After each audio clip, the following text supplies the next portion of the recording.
Bismillahirrahmanirrahim. Assalamualaikum warahmatullahi wabarakatuh. Innal hamdalillah nahmaduhu wa nasta'inuhu wa nastaghfiruh wa na'udzu billahi min shururi anfusina wa min sayyiati a'malina. Man yahdihillahu fala mudilla lahu wa man yudlil fala hadiya lahu. Asyhadu an la ilaha illallah wa asyhadu anna Muhammadan 'abduhu wa rasuluh. Allahumma 'allimna ma yanfa'una wanfa'na bima 'allamtana warzuqna 'ilman yuqarribuna ilaika ya arhamar rahimin. Allahumma faqihna fid din wa 'allimna ta'wil wahdina siratakal mustaqim. Allahumma inna na'udzubika min ilmin la yanfa' wa min qalbin la yakhsha' wa min nafsin la tashba' wa min da'watin la yusma'. Amma ba'd. Alhamdulillah kita bertemu sekali lagi pada hari ini untuk pertemuan yang ke-9 kalau tak silap ana. Pertemuan yang ke-9 dan yang terakhir, pertemuan yang ke-9 dan terakhir untuk membahaskan Matan Lum'atul I'tiqad oleh Imam Al-Muwaffaq Ibn Qudamah rahimahullahu ta'ala. Jadi kita dah sampai dekat bab terakhir atau fasal terakhir. Kalau yang ada terjemahan tu dekat muka 36. Tajuknya wajib menjauhi ahli bid'ah. Kan? Jadi kita baca sikit kata Imam Ibn Qudamah. Qala al-imam rahimahullah wa nafa'ana bi ulumi fid darain wa minas sunnati hujranu ahli al-bid'ah, dan termasuk di antara sunnah adalah hujranu ahli al-bid'ah. Dia terjemah situ adalah hijrah dari ahli bid'ah kan, tapi yang tepatnya adalah hujran ahli bid'ah ni maksudnya memboikot, meninggalkan dan memboikot ahli bid'ah, memboikot nah. Wa mubayanatuhum, mubayanatuhum dan menjauhi mereka. Wa tarkul jidal, meninggalkan perdebatan. Wal khusumat, permusuhan fid din, dalam agama. Wa tarkun nazari fi kutubil mubtadi'ah, dan meninggalkan daripada melihat kitab-kitab ahli bid'ah. Wal izgha' ila kalamihim, dan meninggalkan daripada mendengar kalam-kalam mereka. Jadi dalam nak membahaskan bab ni, benda yang paling penting kita kena faham dan tahu dulu adalah apa tu bid'ah. Kan? Bid'ah tu apa? Kemudian bila kita panggil seorang tu pelaku bid'ah? Bila dia tu ahli bid'ah, kan? Sebab apa tuan-tuan yang dirahmati Allah sekalian? Sebab isu bid'ah ni isu yang sentiasa ditimbulkan dalam masyarakat. Tapi walaupun dah lama kita selalu dengar tentang isu bid'ah ni, ramai lagi orang awam bahkan asatizah sendiri yang ada yang tak berapa clear lagi apa sebenarnya bid'ah tu. Dibahaskan pumpam-pumpam tapi tak clear lagi apa tu bid'ah. Saban tahun soalan sama diulang. Benda ni bid'ah ke tidak? Benda ni bid'ah ke tidak? Walaupun dah diterangkan banyak kali. Sebab apa? Tuan-tuan dan rahmat Allah sekalian, sebab penerangan tentang bid'ah ni biasanya orang buat dia tak lakukan betul-betul. Dia tak follow manhaj yang betul dalam terangkan bid'ah. Bila penerangan tu tak lengkap dan tak mengikut manhaj yang betul, jadi orang tak berapa clear lah. Bila tak berapa clear tu, nanti soalan yang sama akan timbul setiap tahun. Jadi pentinglah untuk kita clearkan dulu apa sebenarnya maksud bid'ah. Bid'ah ni tuan-tuan yang dirahmati Allah sekalian, pertama kita kena faham elok lafaz bid'ah ni dalam agama. Okay. Lafaz bid'ah ni, kalau yang ni kita cakap titik bertolak kita. Kalau settle kat sini, biasanya settle isu bid'ah. Kita kena clear. Lafaz bid'ah ni istilah. Okay, dia istilah. Istilah syar'i ke istilah urfi? Okay, yang ni saya nak bagi tahu. Dalam agama kita ada 3 istilah. Istilah dari sudut bahasa. Kan? Kita ada istilah syarak dan kita ada istilah ulama'. Istilah ulama' yang ketiga ni dipanggil istilah urfi. Ya, istilah urfi. Jadi, untuk betul-betul faham bid'ah, kita kena letakkan dulu perkataan bid'ah ni dia masuk dekat klasifikasi yang mana. Yang pertama ke, kedua ke, ataupun yang ketiga. Biasa orang salah sebab dia tak clear kat sini. Dia biasanya orang salah kan dalam bahaskan bid'ah sebab apa? Dia tak clear bid'ah ni sebenarnya lughawi ke, dari sudut bahasa ke, syarak ke, ataupun istilah ulama'. Kalau orang tanya, apa beza istilah syarak dengan istilah ulama'? Kan saya cakap nombor 2 tadi istilah syar'i. Nombor 3, istilah ulama, istilah urfi kan. Kalau orang tanya ada beza ke? Saya jawab ada beza. Saya bagi contoh perkataan solat. Solat istilah syar'i. Sebab apa? Perkataan tu wujud dalam nas syarak dan syarak yang beritahu apa maksud solat. Maksudnya definisi solat kita dapat melalui pemerhatian terhadap dalil. Itu istilah syar'i. Maksudnya kita hanya tahu definisi setelah kita melihat dalil. Istilah urfi, contohnya macam kita belajar ilmu hadis, contoh hadis mursal katakan. Hadis mursal, hadis yang sahabat di skip dalam periwayatan kan, tabi'in terus riwayat daripada Nabi SAW. Perkataan mursal ni ada tak dalam syarak? Ada, tapi bukan dengan maksud dalam bidang hadis tu. Jadi kita nak faham perkataan mursal, kita rujuk Al-Quran dengan sunnah ke kita rujuk pendapat ulama'? Kita rujuk pendapat ulama'. Kita buka kitab ulumul hadis, buka Alfiyah Suyuti, buka Alfiyah Iraqi, dia bagi tahu maksud mursal apa. Sekarang ni kalau kita tengok, beza tak cara kita dapat definisi tu? Beza. Kalau solat, kita dapat definisi dengan melihat dalil. Perkataan mursal, kita tengok dalil ke kita tengok kitab ulama'? Kita tengok kitab ulama'. Sebab perkataan mursal bukan istilah syar'i, bukan syarak datang.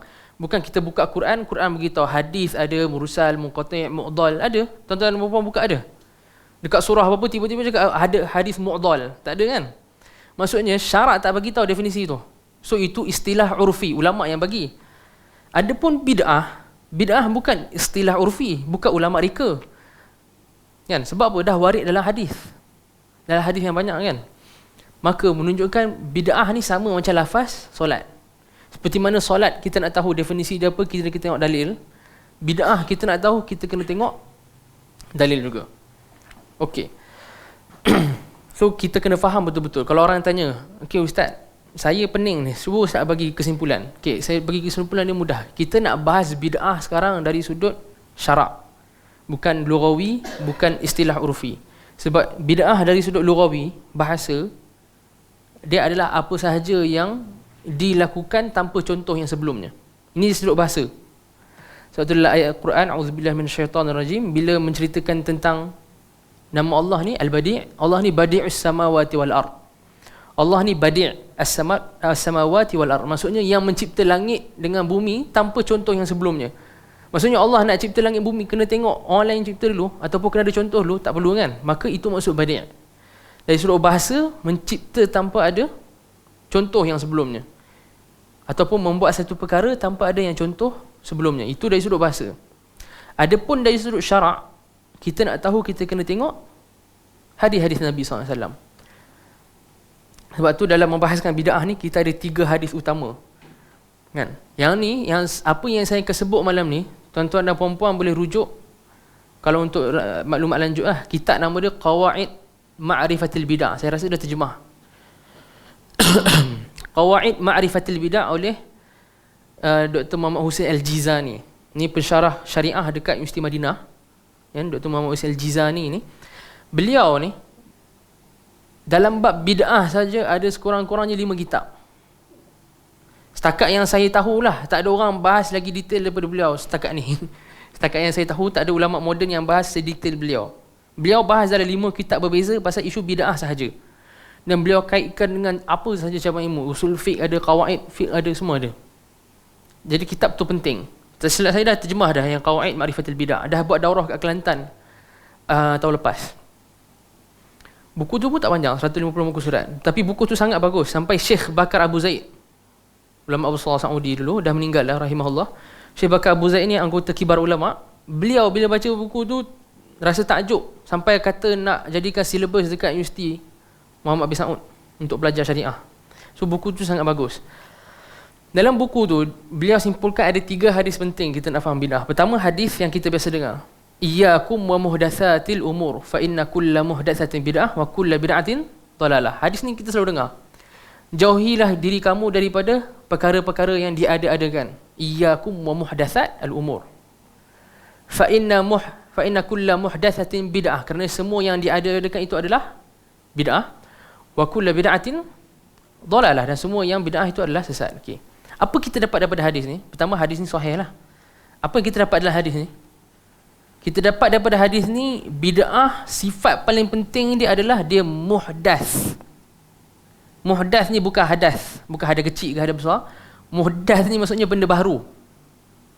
Muhdath maksudnya benda baru. So bid'ah ciri paling penting dia adalah first dia benda baru. Kalau orang tanya dapat daripada mana? Kita cakap dapat daripada hadis ni sendiri.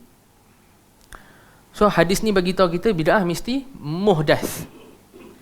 Kemudian hadis kedua, dalam hadis 40 juga, hadis nombor 5, hadis masyhur kan.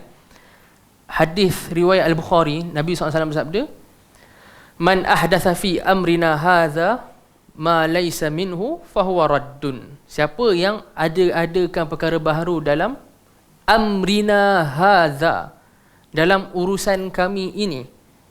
Bila Nabi SAW kata urusan kami ini, maksudnya apa? Kata Imam Ibn Rajab yang dalam syarah hadis 40 beliau kata amrina hadza ni dalam agama dan syarak. Ai dinuhu wa syar'uh. Maksudnya siapa yang mengada-adakan perkara baru dalam agama dan syarak.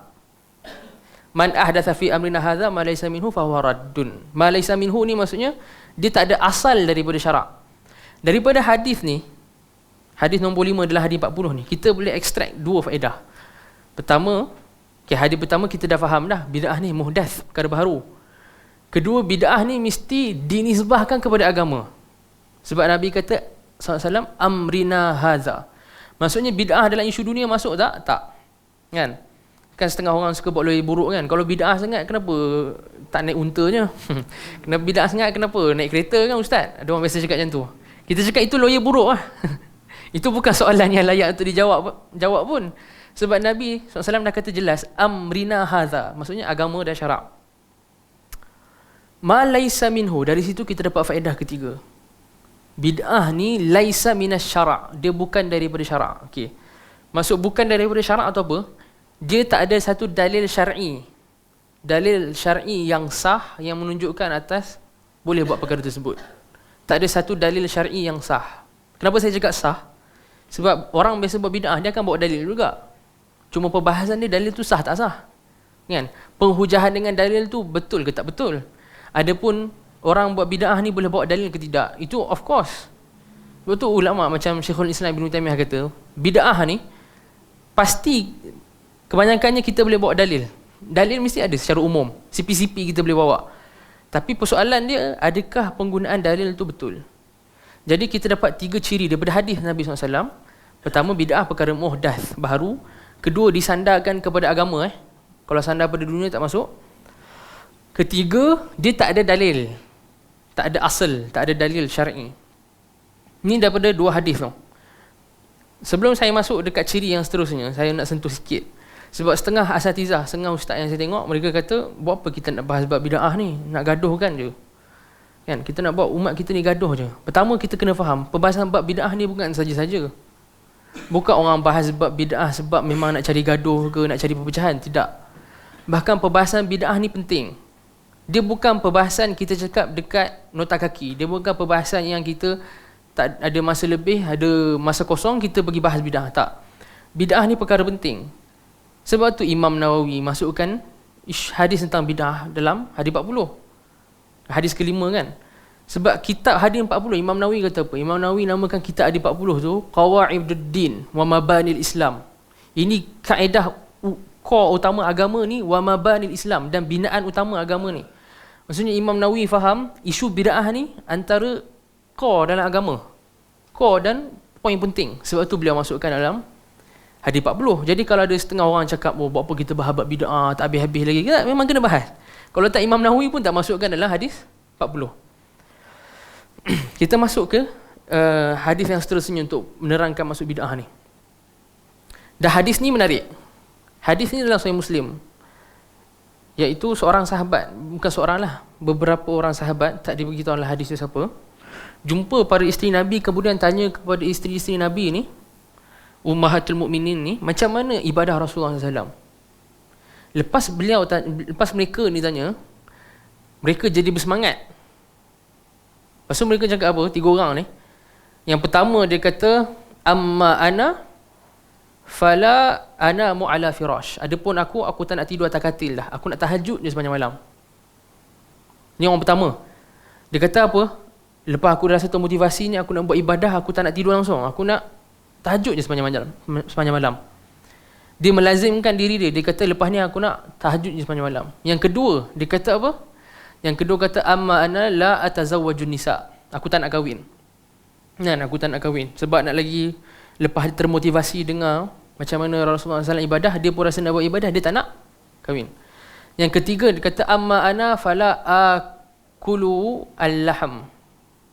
Adapun aku tak nak makan. Ada tak nak makan daging. Ada setengah riwayat kata dia tak nak makan saja, maksudnya nak puasa panjang hari. Ada kata yang aku tak nak makan daging saja. Apa-apa pun dia melazimkan diri dia untuk puasa ataupun tak nak makan daging. Kan? Bila Nabi dengar tiga ni, Nabi SAW kata apa? Aku ni makhluk Allah yang paling bertakwa, tapi aku puasa dan aku ada hari aku puasa, ada hari aku tak puasa. Ada hari tahajud penuh, ada hari tak tahajud penuh. Aku pun berkahwin, kan? Kemudian Nabi kata apa kat belakang sekali? Nabi kata dalam hadis yang masyhur, kan, kita selalu dengar, "Man raghiba an sunnati falaysa minni." Siapa yang benci atau tak berkenan dengan sunnah aku, maka dia bukan daripada aku. Okey, sini menarik. Dari hadis ni, okey, sekarang ni perbuatan tiga orang tadi tu perkara baharu dalam agama tak? Perkara baharu. Kita tengok ciri kedua, disandarkan kepada agama. Disandarkan kepada agama sebab apa? Sebab mereka ingat benda itu ibadah. Mereka nak ibadah lebih, nak mendekatkan kepada diri kepada Allah secara lebih, kan?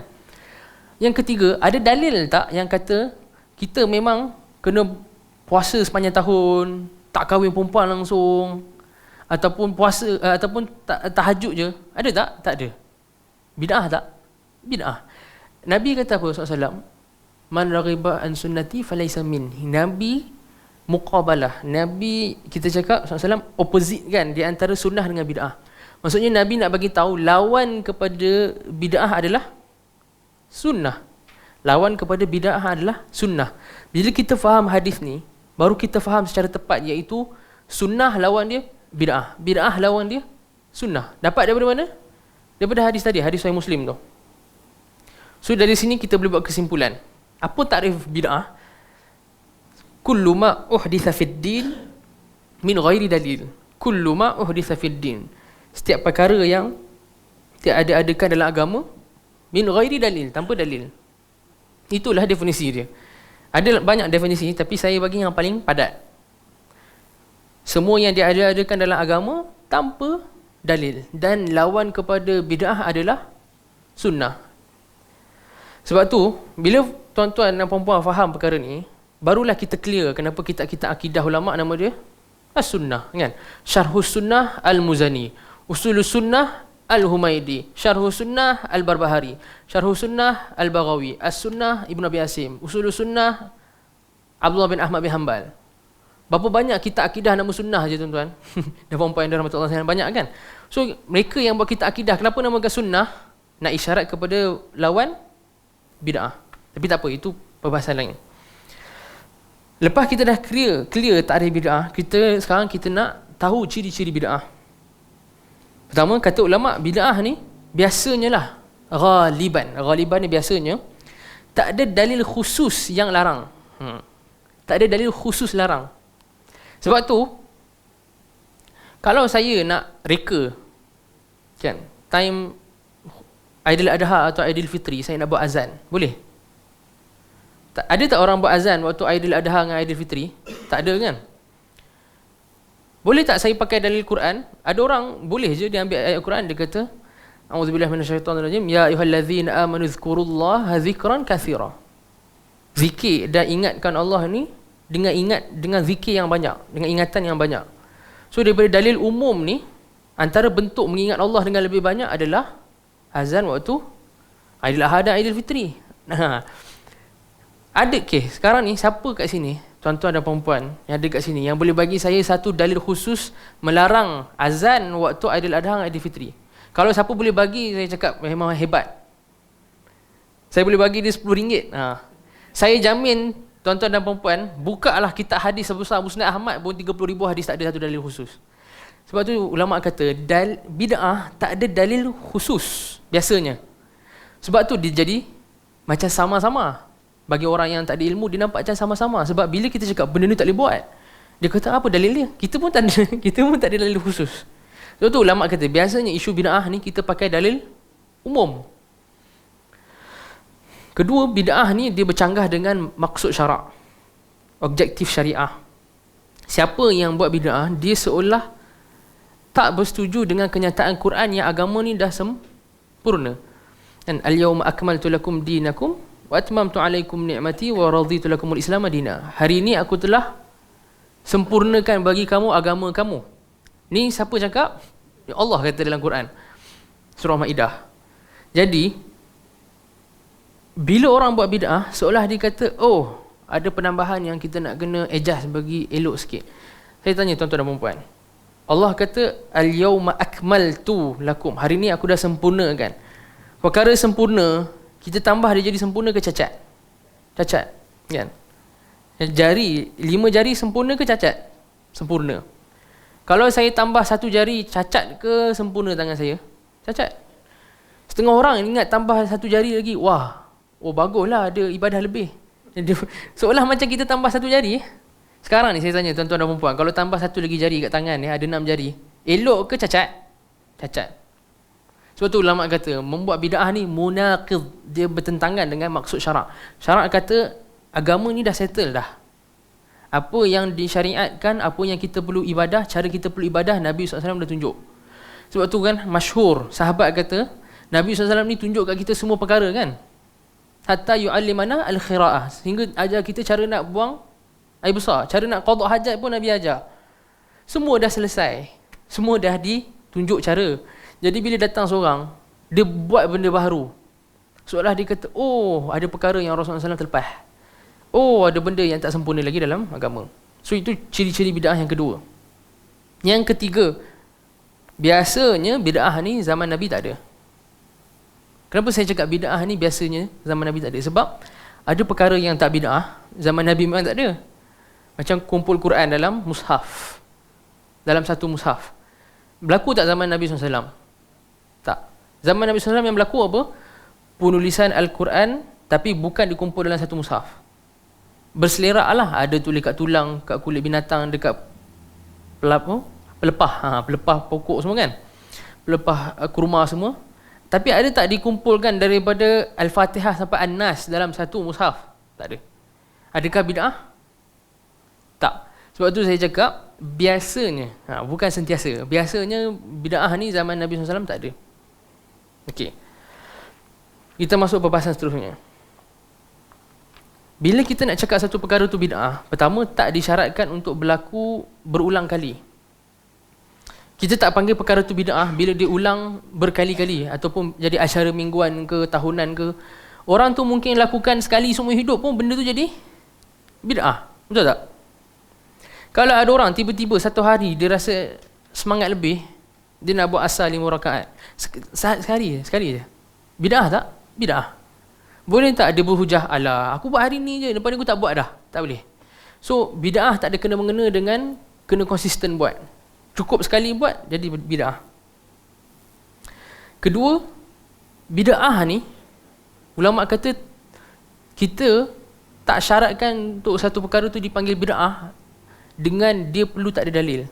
Maksudnya apa? Maksudnya ulama tak kata pun kalau benda ni hanya bid'ah bila tak ada dalil. Sebab apa? Sebab kadang-kadang memang ada dalil yang umum nampak macam boleh bawa kepada bid'ah. Macam yang saya dah cakap tadi, apa-apa dalil umum biasanya orang boleh je, kalau dia nak pusing dalil dia boleh kata ada ibadah baru. Macam contoh saya bagi untuk azan tadilah. Jadi ulama kata dia bukan tak ada dalil, dia ada dalil, cuma pendalilan dia salah atau hadis tu tak sahih dan sebagainya.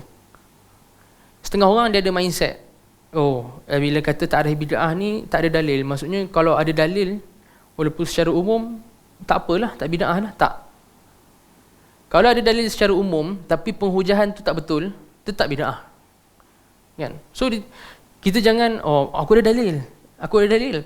Tuan-tuan dan puan-puan, kalau kita jumpa dengan orang yang bijak kan, tapi dia ni ahli bid'ah ataupun orang jahat, dia boleh pusing dalil tu untuk ikut dan dia je. Apatah lagi kalau kita tak tahu apa-apa.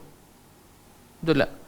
Sebab tu kita bayangkan kalau seorang awam dia tak tahu apa, dia berdebat dengan seorang ahli bid'ah lah kita cakap. Kan? Tapi yang alim, boleh baca kitab Arab, boleh baca yang hafal Quran, hafal hadis. dia bolehlah pusing berapa banyak dalil yang dia nak kan. So kita kena faham betul-betul, mendakwa ada dalil je tak cukup. Okey. So kemudian usul untuk bid'ah ni, usul maksudnya kita cakap apa core di sebalik bid'ah ni. Core bid'ah ni pertama, at-taqarrub ila Allah bima la yashra'. Kita mendekatkan diri kepada Allah dengan apa yang tak disyariatkan. At-taqarrub, mendekatkan diri. Bila kata mendekatkan diri, kita membuat satu perkara yang kita sangka hukum dia wajib atau sunat. Setengah orang dia buat bid'ah, dia sangka benda tu sunat, dengan cara dapat pahala lebih, ada fadilat lebih, sedangkan tak ada dalil jelas. Contoh dia apa? Contoh dia buat maulid. Buat maulid Nabi SAW, tak ada dalil jelas yang kata ada maulid. Satu, siapa yang nak laksanakan maulid, dia akan fikir apa? Dia akan kata dapat fadilat lebih, dapat pahala lebih, lagi afdal daripada orang yang tak buat maulid. Kita kena tanya dia, lagi afdal, dapat pahala, dapat fadilat ni datang dari mana? Dia akan bawa dalil umum je, tuan-tuan dan puan-puan. Macam saya bahas tadi lah, dalil umum ni dia terbuka kepada betul atau salah lagi, dia sudut penghujaan kan. Tapi dia akan bawa dalil umum. Dia kata Nabi SAW pun celebrate birthday baginda dengan berpuasa kan. Bila tanya kenapa puasa hari Isnin, dalam hadis Sahih Muslim Nabi SAW jawab, yaumun wulidtu fih, dzaka yaumun wulidtu fih, itu hari aku dilahirkan. So tengok, Nabi celebrate lahir Nabi dengan berpuasa. So ada dalil umum lah. Nabi SAW sendiri celebrate dengan dia punya baginda punya hari lahir, apatah lagi kita lagi patut celebrate. Kita pun macam goyah kan, betul juga. So sebab itulah tuan-tuan dan puan-puan, kita kena faham betul-betul ilmu agama ni, kena ada usul fiqh. Bila seseorang tu dia belajar usul fiqh, dia tahu mana pendalilan yang betul dengan mana yang palsu. So pertama, taqarrub ila Allah bima la yashra', mendekatkan diri kepada Allah dengan apa yang tak disyariatkan. Kedua, bid'ah ni biasanya dia al-khuruj ala nizamiddin, dia keluar daripada agama punya gambaran ataupun sistem agama. Agama ni dia dah bagi kita satu sistem hidup. Biasanya bid'ah ni dia akan ada pemersongan dalam cara hidup. Sebagai contohnya, bid'ah ghulu dalam tasawuf ataupun tazkiyatun nafs kan. Setengah orang dia ghulu dalam tasawuf sampai aku tak nak pergi kerja, aku nak ibadah je kan. Aku nak duduk masjid, aku nak solat sunat banyak-banyak, aku nak baca Quran banyak-banyak. Allah kalau boleh bagi rezeki kat binatang yang dekat luar masjid ni, takkan kat aku tak boleh bagi rezeki. Sekarang ni benda ni betul, dialog tadi tu betul-betul berlaku zaman sahabat. Ada orang kata macam tu. Itu keluar daripada sistem agama. Agama tak pernah pun suruh umat dia untuk jadi orang yang itikaf dekat masjid 365 hari sampai tak pergi kerja langsung. So bila orang tu lakukan bid'ah, sedikit sebanyak dia ada unsur keluar daripada sistem agama. So ghulu dalam tasawuf bid'ah. Ghulu dengan maksud sampai tak nak pergi kerja. Aku buat ibadah je, insya-Allah Allah boleh bagi punya. Aku duduk kat sini dekat mihrab ni solat, pasti akan dapat rezeki depan mata aku nanti. Sebab aku yakin, aku tawakal. Lepas tu bila kita cakap kat dia, tak, kau kena kerja, dia pula tuduh kita tak ada tawakal. Amboi. So itu keluar tak daripada sistem agama? Keluar. Dia keluar daripada, kita cakap, rangka fikir. Mindset orang yang agama, dia keluar. So yang tu al-khuruj ala nizamiddin. Itu dua usul penting dalam isu bid'ah.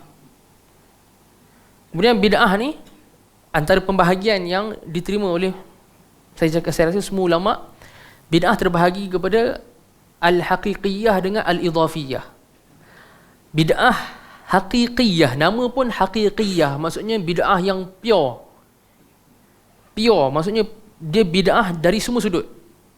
Contohnya, akidah qadariyah, menolak qada dan qadar. Menolak qada dan qadar ni, carilah celah mana pun dalil ke apa, tak ada langsung. Tolak qada dan qadar secara 100%. Maka beriktikad dengan akidah qadariyah ni bid'ah haqiqiyah. Haqiqiyah maksudnya apa? Pure, dari semua sudut kita tengok ni bid'ah. Dia tak ada sudut kita tengok nampak macam okey. Tak ada. Yang kedua dipanggil bid'ah idhafiyah. Idhafiyah ni maksud dia tambah. Idhafiyah ni maksudnya bid'ah tambahan. Idhafiyah Bila kita tengok dari sebahagian sudut, kita pun rasa macam macam boleh je, sebab nama dia idhafiyah. Contoh bid'ah idhafiyah ni apa? Tuan-tuan dan puan-puan rahmatullah sekalian. Contohnya setengah orang dia khususkan malam Lailatul Syaban dengan baca Quran, baca Yasin 3 kali. Bila kita tengok dia idhafiyah sebab dari beberapa sudut macam tak apalah kot dia nak baca Quran lebih. Tak apalah kot, mana ada ayat Quran yang mana ada dalil yang halang kita nak baca Quran, takkan buat ibadah tak boleh. Dia berbeza dengan hakikiyah. Hakikiyah kita tengok daripada semua sudut dia bermasalah. Idhafiyah kita pun tengok dari sebahagian sudut macam okey.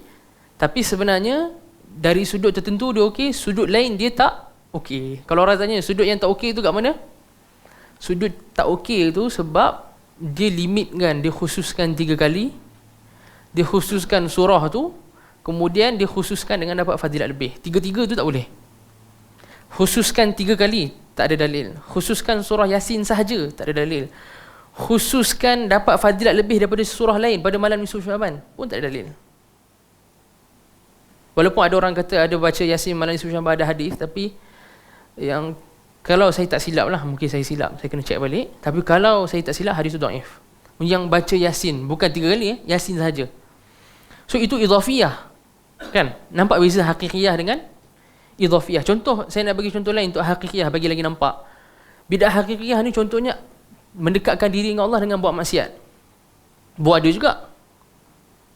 Ni jangan main-main tuan-tuan dan puan-puan dalam tuan-tuan sekalian. Setengah orang yang saya pernah nampak lah, dia berlaku dekat sebahagian yang ghulu dalam tasawuf, mereka memang dalam buat maksiat tu ingat ada mereka mendekatkan diri kepada Allah.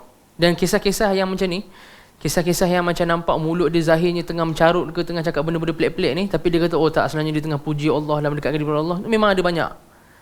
Memang ada banyak dalam kitab-kitab sejarah lah. Okey. So iaitu tentang bid'ah hakikiyah dengan idhafiyah. Sekarang kita masuk persoalan-persoalan yang selalu bermain di minda pasal isu bid'ah. Pertama, adakah hadis kullu muhdatsatin bid'ah, kan, iyyakum wa muhdatsatil umur wa inna kullu muhdatsatin bid'ah tu, adakah hadis tu umum ataupun dah dimasuki pengkhususan? Kan? Adakah umum semua bid'ah ni sesat dan semua yang baharu ni bid'ah dan semua yang bid'ah ni sesat, ataupun kita juga ada pengecualian? Yang ni dalam perbahasan usul fiqh lah, kan. Dalam usul fiqh kita ada dalil umum, kita ada dalil yang dah dikhususkan. Kita ada am ni dikekal umum, kita ada am makhsus. Dia nampak macam am tapi tengok dah dikecualikan. Contoh macam ayat Quran, hurrimat alaikumul maitah, diharamkan kepada kamu semua jenis bangkai. Tiba-tiba dalam hadis Sahih Muslim, Nabi SAW beritahu, uhillat lana maitatan, ad-dam wal jarad, dihalalkan kepada kami 2 bangkai, hati dengan belalang. Belalang bangkai. Tuan-tuan, ada orang tak tahulah kat Malaysia orang tak makan belalang kot. Kat luar negara orang makan belalang, dia sembelih ke dulu? Dia tak sembelih. Bila tak sembelih, bangkai lah, kan? Kita tak sembelih benda tu jadi bangkai, tapi boleh makan tak? Hadis sahih kata boleh makan. Pengecualian, itu pengecualian bagi ayat tadi yang umum, yang ayat Quran kata diharamkan bagi kamu bangkai. Antara bangkai yang boleh dimakan juga ikan. Kita tak sembelih ikan, kan? So itu menunjukkan perkataan al-maitah dalam ayat Quran tu, hurrimat alaikumul maitah tu, dah jadi khusus, dah dikhususkan. Asalnya di umum tapi dah dikhususkan. So berbalik pada isu bid'ah, hadis kullu muhdatsatin bid'ah, adakah dia umum yang kekal umum ataupun dia macam maitah tu, di umum tapi tengok oh ada pengecualian? So ini perbahasan yang masyhur di kalangan ulama. Kata Imam Al-Hafiz Ibnu Hajar dalam Fathul Bari, Ibnu Hajar kata hadis ni qaidah syar'iyyah kulliyah bimantuqiha wa mafhumiha. Hadis ni kaedah syar'i yang kulli. Kulli ni maksudnya dia kekal umum, dikekal universal, tak ada pengecualian. So antara yang pegang pendapat bahawa hadis tu tak ada pengecualian siapa? Al-Hafiz Ibnu Hajar sendiri. Kata Asy-Syatibi, ulama masyhur, saya sebut nama dia, kan. Ulama sangat alim dalam usul fiqh. Ada kitab Al-Muwafaqat kan, pasal maqasid semua, 8 jilid 9 jilid kitab dia. Beliau ada kitab khusus pada bid'ah, pasal bid'ah, dan kitab beliau dalam bid'ah ni ulama kata kitab terbaik.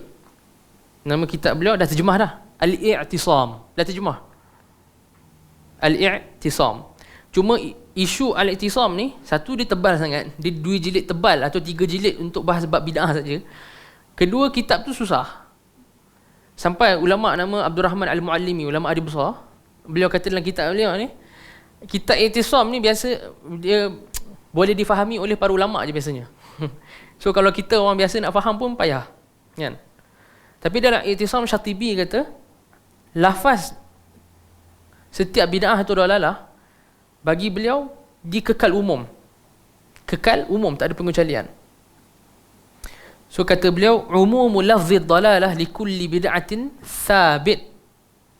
Umumnya nama bid'ah, nama kesesatan untuk setiap bid'ah, maksudnya setiap bid'ah itu sesat, umumnya setiap bid'ah itu sesat terbukti secara thabit.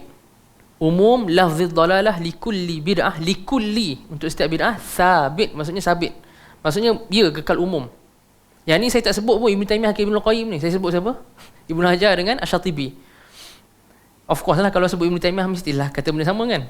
Cuma saya sengaja bawa ulama-ulama ni supaya nak tunjuk yang ni bukan rekaan Ibn Taymiyah aja. Setengah orang bila kita sebut Ibn Taymiyah, dia start lah. Tak. Ibn Taymiyah bukan bawa benda baru ke, dia punya ajaran tersendiri ke, tak. Benda yang semua orang dah bahas dah. So Asy-Syatibi dan Ibn Hajar kata kekal umum. Kedua, macam mana kita nak menjawab persoalan yang Sayyidina Umar, yang masyhur juga dalam hadis Sahih Bukhari, bila nampak orang tarawih dekat belakang Ubay bin Ka'ab kan. Apa Sayyidina Umar kata? Ni'matul bid'ati hadhih. Inilah sebaik-baik bid'ah. Tu Sayyidina Umar pun kata bid'ah ni ada hasanah. Maksudnya bila Sayyidina Umar kata ni'matil bid'atu hadhih, inilah sebaik-baik bid'ah, maksudnya dekat sana ada bid'ah yang baik. So dekat sana ada bid'ah yang mahmudah, bid'ah yang hasanah. Betul ke? So jawapan dia tak betul. Okey. Kita tengok lagi apa ulama kata. Antaranya Imam Asy-Syatibi, saya bawa Asy-Syatibi juga. Asy-Syatibi kata, "Innama sammaha bid'atan bi'tibari zahiril hal min haitsu tarakaha ar-rasul la annaha bid'atun fil ma'na." Asy-Syatibi kata, Sayyidina Umar panggil perbuatan ni sebagai bid'ah bukan dari sudut makna. La annahu bid'atun fil ma'na, bukan bid'ah tu dari sudut makna dia bid'ah. Cuma dari sudut gambaran nampak secara zahirnya macam bid'ah. Sebab apa? Sebab asalnya solat tarawih secara berjamaah ni dilakukan oleh Nabi SAW untuk macam sehari, 2 hari, 2 malam, 3 malam je Nabi jadi imam. Kemudian malam-malam seterusnya Nabi dah tak jadi imam. Perkara yang sama berterusan pada zaman Sayyidina Abu Bakar. Zaman Sayyidina Abu Bakar tak ada imam untuk tarawih. Zaman Sayyidina Umar baru beliau jadikan sistem tarawih ada imam. Hidupkan balik apa yang Nabi SAW pernah buat untuk 2 malam pertama, 3 malam pertama tu kan. Jadi sekarang apa yang Sayyidina Umar buat ni benda baharu ke ataupun menghidupkan benda yang dah memang ada? Saya tanya tuan-tuan dan puan-puan, benda yang memang totally baru ke ataupun Nabi SAW dah buat dah? Cuma Nabi tinggal atas sebab tertentu. Atas sebab apa Nabi tinggal? SAW sebab Nabi takut akan difardukan tarawih untuk umat dia. Kan Nabi kata aku tak keluar untuk malam ketiga keempat tu takut difardukan. Tapi dari sudut asal pensyariatan tarawih berjemaah ada tak? Ada. Maka apa yang Sayyidina Umar buat dan kumpulkan orang kat belakang Ubay bin Ka'ab itu bukan bid'ah dari sudut bahasa. Dari sudut syarak. Tapi dia bid'ah dari sudut bahasa. Sebab apa? Sebab dari sudut zahirnya untuk orang yang tak tahu, untuk sahabat yang baru masuk Islam, untuk orang Islam yang baru masuk waktu tu, dia ingat macam benda ni barulah. Dulu aku sampai Madinah zaman Sayyidina Abu Bakar tak ada pun macam ni. So bagi sebahagian orang, bagi keadaan tu, yang dalam keadaan macam tu, dia ingat benda tu baharu sebab dia tak ada zaman Nabi SAW. So ini kata siapa? Asy-Syatibi kata. Sama juga macam Ibnu Katsir kata macam tu, Ibnu Taymiyah kata macam tu. Mereka semua kata yang maksud Sayyidina Umar ni'matul bid'atu hadhih itu adalah bid'ah dari sudut bahasa. Maksudnya ini perkara yang sebelum ni tak ada orang buat. Maksudnya lepas Nabi SAW tak ada orang yang nak buat sistem imam berjemaah. Kan? Sebab Sayyidina Abu Bakar tak buat. So sebelum tu tak ada orang buat. Jadi dari sudut orang pertama yang menghidupkan balik, dari sudut orang pertama yang jadikan itu sistem balik, betul lah dari sudut bahasa kan. Bila Sayyidina Umar kumpul, betul dari sudut bahasa. Sebab sebelum tu tak ada orang selain Nabi SAW buat macam tu. So dari sudut bahasa betul. Tapi dari sudut syarak, kena tak? Kita balik kat tarifan kita tadi. Kita cakap bid'ah apa tadi? Kullu ma uhditha fid din min ghairi dalil. Apa yang diadakan dalam agama ni yang baru tanpa dalil. Ada dalil tak? Ada. Yang ni ada dalil kan? Isu kita solat berjemaah ni ada dalil. Sebab Nabi SAW sendiri solat. Maka dia tak masuk dalam takrifan tu. Bila tak masuk dalam takrifan tu, kita cakap kata-kata Sayyidina Umar ni dari sudut bahasa. Dari sudut bahasa. Disebutkan oleh Ibnu Katsir, Asy-Syatibi, Ibnu Rajab, Ibnu Taimiyah, ada ramai ulama. Okey. Pergi perbahasan seterusnya. Boleh tak kita bahagi bid'ah kepada hasanah dan sayyi'ah ataupun mahmudah dan mazmumah? Yang ni perbahasan yang kontroversi satu dan dia penting. Untuk bahas bahasan ni, sebenarnya kita kena bertitik tolak daripada usul yang saya sebut awal kuliah tadi, iaitu bid'ah ni istilah syar'i ke istilah urfi. Kalau kita faham dia istilah syar'i, kita kena follow apa yang ada dalam syarak je. Jadi bila kita melihat dalil syarak, ada tak dalil syarak yang mengisyaratkan dekat sana bid'ah yang bagus? Tak ada. Ada tak kat sana dalil yang mengatakan kat sana bid'ah tu terpuji? Tak ada. Jadi kalau kita faham pembahagian bid'ah ni dia adalah istilah syar'i, maka kita kena follow syarak. So setakat kita jumpa dalam syarak, syarak sifatkan bid'ah sebagai tak dolalah sahaja. Kita tak jumpa bid'atu huda, bid'atu mahmudah, bid'atun hasanah, tak ada. Sebab tu saya cakap kita kena bertitik tolak daripada kita memahami dia istilah syarak. Bila istilah syarak, ulama tak boleh reka sendiri. Kan? Bila orang nak bagi takrif solat, boleh tak mereka sendiri? Tak boleh. Nak bagi takrif puasa, boleh tak reka sendiri? Tak boleh. Ulama yang nak bagi definisi solat dengan puasa tu pun kena tengok dalil syarak untuk dapat gambaran. Bila kita buka kitab fiqh, dia bagi definisi puasa dengan solat. Agak-agak datang dari mana? Daripada dalil lah tu. Bukannya ulama fiqh reka sendiri tanpa tengok dalil. Jadi seperti mana solat dengan puasa kena berdasarkan dalil definisi dia, bid'ah pun kena berdasarkan dalil definisi dia. Dan pembahagian bid'ah pun kena berdasarkan dalil. So bila kita tengok dari sudut dalil hanya ada dalalah je, so kita cakap membahagikan kepada sayyi'ah dan hasanah ni atau mahmudah dan mazmumah tak tepat. Macam mana kalau orang kata habis Imam Syafi'i Ustaz? Betul tak? Pernah dengar tak? Ma'ruf dan masyhur di kalangan ulama, Imam Syafi'i antara yang masyhurkan pendapat bahawa kat sana ada bid'ah hasanah dan sayyi'ah ataupun huda dan dalalah. Dan adakah saya mengajak tuan-tuan dan puan-puan untuk berlawan dengan Imam Syafi'i? Logik ke? Sedangkan Imam Syafi'i ni Imam Ahmad kata Nasirus Sunnah. Nasir, penolong sunnah, mujaddid kurun kedua hijrah. Tiba-tiba saya, ustaz yang datang dari celah mana mengajak untuk lawan Imam Syafi'i? Logik? Tak logik kan? Dan memang tak logik pun. Sebab tu saya tak mengajak untuk lawan Imam Syafi'i pun. Sebab kita kena faham, Imam Syafi'i maksudkan bid'ah terbahagi kepada dua tu, pendapat yang kuat insya-Allah, itu dari sudut bahasa.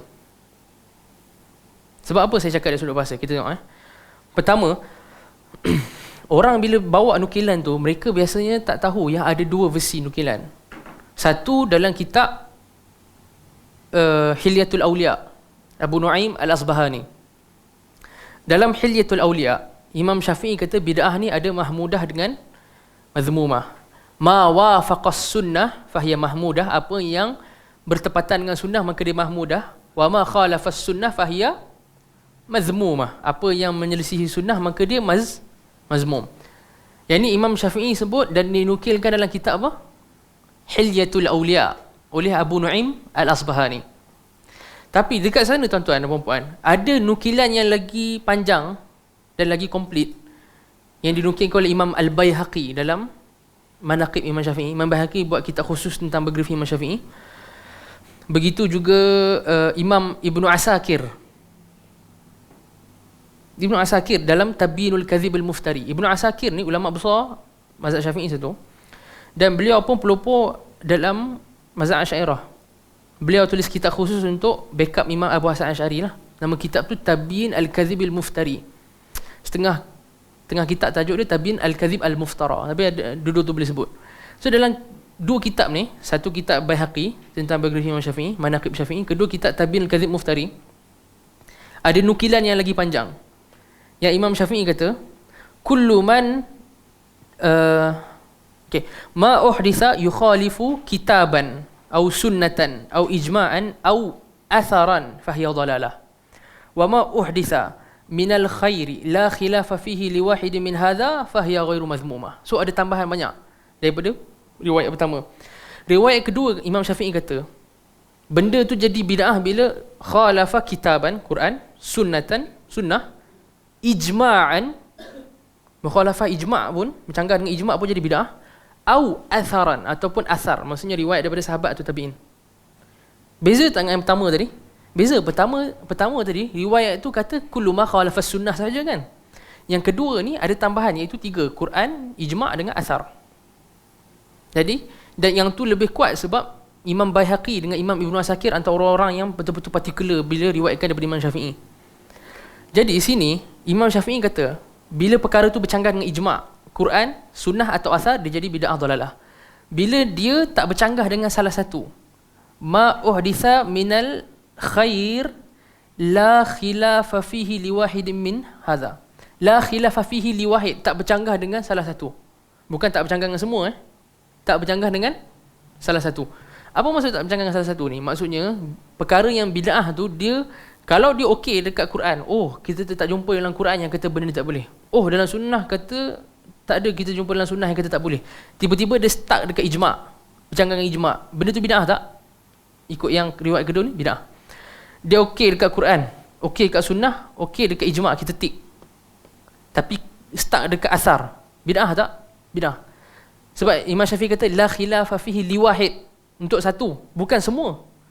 So kalau ada orang baca ayat ni kat kita baca ayat ni kat dia kan, daripada Imam Syafi'i ni, tiba-tiba dia kata kat kita, awak faham salah ni, Imam Syafi'i masukkan kena bercanggah dengan Quran, sunnah, ijma', asar, empat-empat dulu baru jadi bid'ah. Kita cakap dia faham salah.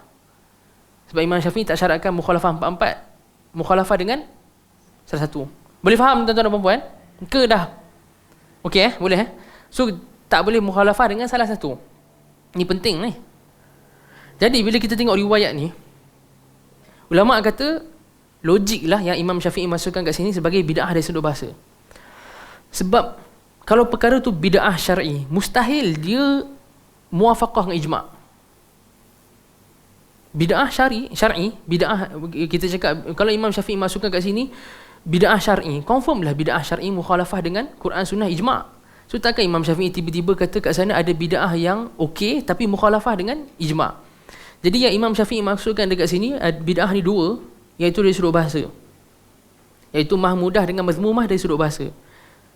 Sebab kalau kita faham Imam Syafi'i masukkan dekat sini sebagai bid'ah dari sudut syarak, iaitu tadi tu ta'rif yang kullu ma uritha fid din min ghairi dalil tu, maka sangat tak kena. Sebab takkanlah tiba-tiba satu perkara tu hasanah tapi bercanggah dengan ijma'. Sebab apa?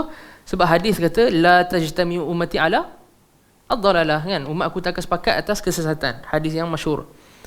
Hadis tu ada masalah kat statusnya, tapi ada setengah ulama kata hasan dalam Abu Daud, Sunan Abi Daud.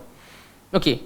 So yang tu tentang pembahagian kepada hasanah dan sayyi'ah. Kita tak nafi dekat sana memang ada ulama yang bahagi kepada hasanah dan sayyi'ah. Bahkan ada ulama macam Sultanul Ulama Al-Izz bin Abdul Salam kan, wafat 660 Hijrah, beliau pun bahagikan bid'ah kepada 5 jenis. Bid'ah wajib, sunat, makruh, harus, haram. Kan? Yang tu lagi lah sampai 5 jenis. Tapi yang ni Imam Syatibi sangat tak setuju. Dalam Al-I'tisam Imam Syafi'i tolak. Asy-Syatibi tolak pendapat ni. Asy-Syatibi kata kalau bahagikan bid'ah sampai boleh 5 macam tu, itu bertentangan sangat-sangat. Macam mana boleh kata kat sana ada wajib, lepas tu dekat hujung sana ada yang haram. So Asy-Syatibi kata pembahagian macam ni kepada 5 ni tak tepatlah. Beliau kritik Imam Al-Izz bin Abdul Salam. Kita tak nafi, macam saya cakap, kita tak nafi dekat sana memang ada yang bahagi kepada sayyi'ah dan hasanah. Cuma macam Ibn Rajab kata, yang ni ayat ni menarik. Imam Ibn Rajab kata, Ibn Rajab wafat 795 Hijrah, beliau kata apa? Yang ni penting. Ma waqa'a min istihsani kalam, ma waqa'a fi kalami salaf min istihsani al-bid'ah fa innama dhalika al-bid'ah al-lughawiyyah. Apa yang kita jumpa dalam kalam ulama salaf, sebagai ulama kata benda ni bid'ah yang okey, bid'ah yang bagus. Maksudnya selain daripada hadis Ibn Umar tu, ada lagi orang ulama salaf yang kata oh benda ni bid'ah yang okey, benda ni bid'ah yang bagus. Kita kena faham ni sebagai bid'ah lughawiyah. Ni Ibn Rajab kata, ni kaedah. So bila kita jumpa ulama salaf, tabi'in ke tabi'in ke, bila dia kata benda ni hasan, benda ni bagus, benda ni bid'ah tapi dia kata hasan dan sebagainya, itu dimaksudkan dari sudut bahasa. Dan bila kita faham yang bid'ah ni tak boleh bercanggah dengan Quran ke sunnah ke ijma' atau asar, kita kena faham sunnah ni ada banyak jenis.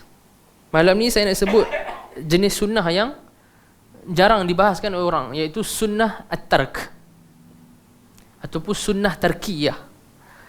Sunnah tarkiyah ni kita tak familiar sangat, tapi ulama usul bahas. Dan Syekh Muhammad Hussein Al-Jizani tu dia ada kitab khusus pasal isu sunnatul tark ni. Bahkan ada tesis PhD khusus untuk isu sunnah at-tark ni. Sunnah at-tark ni maksudnya apa? Seperti mana sunnah tu adalah perbuatan Nabi SAW, maksudnya Nabi buat sesuatu. Di sana ada sunnah yang kita cakap Nabi tinggal sesuatu. Maksudnya kita cakap sunnah Nabi dalam perkara ni adalah Nabi tinggal daripada buat benda tu. So sunnatu at-tark ni bukan rekaan. Dia bukan rekaan Ibn Taymiyah ke siapa-siapa ke, tak. Dia memang ada ulama usul bahas. Dan memang majoriti ulama usul fiqh setuju ada sunnatut tark ni. Saya sebutkan dia punya definisi dia. Tarkur Rasul sallallahu alaihi wasallam fi'la syai'in ma'a wujudi muqtadih wa nafyil mani' bayanan li ummati. Tarkur Rasul sallallahu alaihi wasallam fi'la syai'in ma'a wujudi muqtadih wa nafyil mani' bayanan li ummati. Apa yang Rasulullah SAW tinggalkan daripada melakukan perkara tu, ma'a wujud muqtadih, dalam keadaan ada dorongan untuk buat benda tu. Muqtadih ni ada dorongan untuk buat benda tu.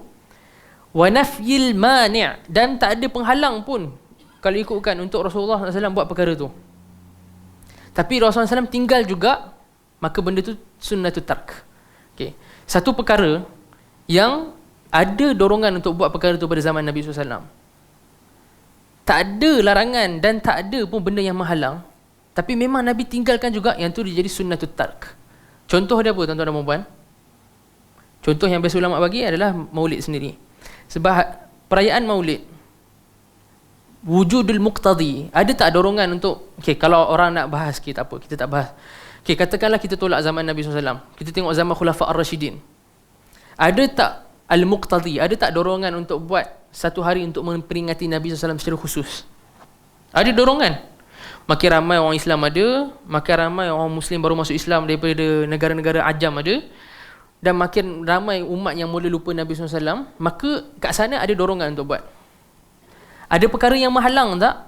Ada siapa-siapa yang kata tak boleh ke untuk khalifah ke atau sahabat ke tiba-tiba untuk tak buat apa-apa, untuk tak buat perayaan ni? Tak ada. Tak ada siapa yang halang. Tapi kita tengok sahabat buat tak? Tak buat. Bahkan Nabi SAW sendiri, bila zaman Nabi SAW sendiri, ada dorongan tak untuk Nabi sentiasa ingatkan umat dia kepada diri dia dengan membuatkan maulid? Ada. Kan? Apa bukti dorongan ada? Tu yang Nabi duk ajar kita cara nak berselawat kepada dia SAW, banyak cara selawat, mengajar kat kita macam mana kita nak beriman dengan baginda, macam mana kita nak buat baik untuk baginda, yang ikut sunnah baginda. Nabi ada dorongan untuk ajar kepada umatnya macam mana untuk ingat beliau dan sentiasa ingat beliau. Ada perkara tak yang melarang Nabi untuk buat perayaan waktu tu? Tak ada. Nabi waktu tu ketua kat Madinah. Nabi pegang kuasa politik. Nabi ada kuasa untuk buat kalau nak buat pun perayaan tu. Dan semua sahabat akan ikut. Tapi Nabi SAW buat tak? Tak buat. Yang tu dia jadi sunnatut tark. Dia ada dua syarat tadi, wujudul muqtadi dengan nafyul mani'. Kalau orang cakap macam tu, habis kalau macam tu kumpul Quran macam mana? Kumpul Quran, wujudul muqtadi, dorongan ada. Ya, orang takut Quran hilang. Ada tak zaman Nabi? Ada. Sebab tu sahabat ada yang kata kat Rasulullah SAW, ya Rasulullah, tolong izinkan kat aku untuk tulis Quran. Lepas tu Rasulullah SAW bagi keizinan untuk seorang sahabat, nama dia Abu Shah, dalam hadis Sahih Bukhari, uktubu li Abi Shah, tuliskan Quran untuk Abu Shah ni, takut dia lupa. So ada tak dorongan untuk jaga Quran? Ada. Nafyul mani'. Ada tak penghalang untuk kumpul Quran pada zaman Nabi? Ada. Penghalang dia apa? Wahyu tak selesai turun lagi. Kalau kumpul nanti nak kena tambah baru. Ada dorongan lain? Ada. Apa dorongannya? Tak ada kertas lagi zaman tu. Ataupun kertas tak banyak. Beza tak dengan isu maulid tadi? Beza. Sebab isu maulid, nafyul mani' tak ada. Wujul muqtadi ada. Kumpul Quran, wujul muqtadi ada. Nafyul mani' ada. Faham tak? Tak faham? Kalau tak faham saya minta maaf lah. Tapi saya cuba nak fahamkan ni. So, kita cakap kumpul Quran ni bukan bid'ah dan tak termasuk dalam perkara yang sunnah untuk kita tinggalkan. Sebab apa? Sebab Quran ni tak ada, waktu tu zaman Nabi SAW ada nafyul mani'. Ada al-mani', ada penghalang. Adapun untuk memperingati Nabi SAW sendiri, hari yang memperingati Nabi Maulid, tak ada mani'. So itu bezalah antara mengumpul Quran dengan Maulid. So itu sunnah tarkiyah. Bahkan ijma' pun ada ijma' at-tark.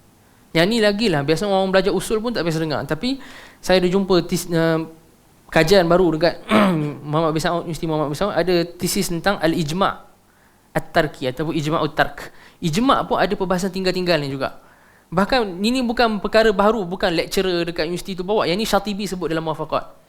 Asy-Syatibi tu, ulama besar Maliki tu, beliau kata dalam Muwafaqat, kullu man khalafa al-ijma'a fa huwa mukhti'. Semua orang yang menyelisih ijma' maka dia salah. Al-ummah la tajtami'u 'ala dhalalah. Umat kita tak bersepakat atas kesesatan. Fama kanu 'alaih min fi'lin. Apa yang umat tu melakukan dari sudut perbuatan, fama kana 'alaih, fama kanu 'alaihi min fi'lin au tarkin fa huwa sunnah. Dengar elok-elok Imam Syatibi kata fama kanu 'alaihi min fi'lin au tarkin. Apa yang umat ni lakukan dari sudut perbuatan dan tinggal, at-tark fa huwa sunnah. Maksudnya ijma' lah. So Imam Syatibi kata ijma' ni bukan khusus pada perbuatannya. Ijma' tinggal pun ada. Sekarang ni ulama salaf ijma' tinggal tak maulid, ijma' tinggal maulid sebab tak ada ulama salaf yang buat pun. Kalau kita tengok kurun sahabat tabi'in, tabi'in, batch, tak ada seorang langsung buat.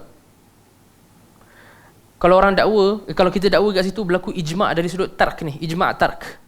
Boleh tak? Boleh. Kalau orang tanya ijma' tark ni rekaan siapa? Ini disebutkan oleh ulama usul fiqh, bahkan Syatibi sebut. Kullu man khalafa al-ijma' fa huwa mukhti'. Al-ummah la tajtami'u 'ala dhalalah, fama kanu 'alaihi min fi'lin aw tarkin fa huwa sunnah. Tarkin, tark tinggal. So, ijma' tark ada juga. Jadi bila tuan-tuan dan puan-puan dah faham maksud sunnah dengan ijma', barulah tuan-tuan dan puan-puan clear apa Imam Syafi'i maksudkan tadi. Kullu man khalafa kitaban aw sunnatan aw ijma'an aw atharan. So Imam Syafi'i masukkan sunnah dan ijma' ni termasuk tak tarak ni? Mesti masuk. Imam Syafi'i ulama usul fiqh besar, dan saya secara ghalabatul zannnya, saya sangka besarnya memang Imam Syafi'i masukkan dekat situ sunnah at-tark pun masuk, ijma' at-tark pun masuk. So sunnah tarkiyah, ijma' yang tarki ni dalil syarak tak? Dalil syarak. Kan? Bagi ahli sunnah apa masadir? Bukan ahli sunnah saja, semua mazhab yang muktabar lah. Kita punya masadir, kita punya rujukan utama kita yang disepakati apa? Quran, sunnah, ijma', qiyas. So sunnah tark masuk kat mana? Masuk dekat sunnah lah. Ijma' tark masuk kat mana? Ijma'. Okey, boleh tuan-tuan dan puan-puan? Clear Dah clear betul-betul ni? Okey. Kita pergi perbahasan terakhir, isu bid'ah. Bid'ah dengan masalih mursalah. Masalih mursalah ni perbahasan usul fiqh juga. Antara dalil yang tak disepakati lah. Setengah mazhab tak pakai langsung. Antara mazhab yang strict tak pakai masalih ni ada mazhab Syafi'i dengan mazhab Hanbali. Tak berapa berkenan dengan masalih mursalah. Antara mazhab yang suka pakai masalih ni mazhab Maliki kalau anda tak silap. Mazhab Maliki dan juga Hanafi.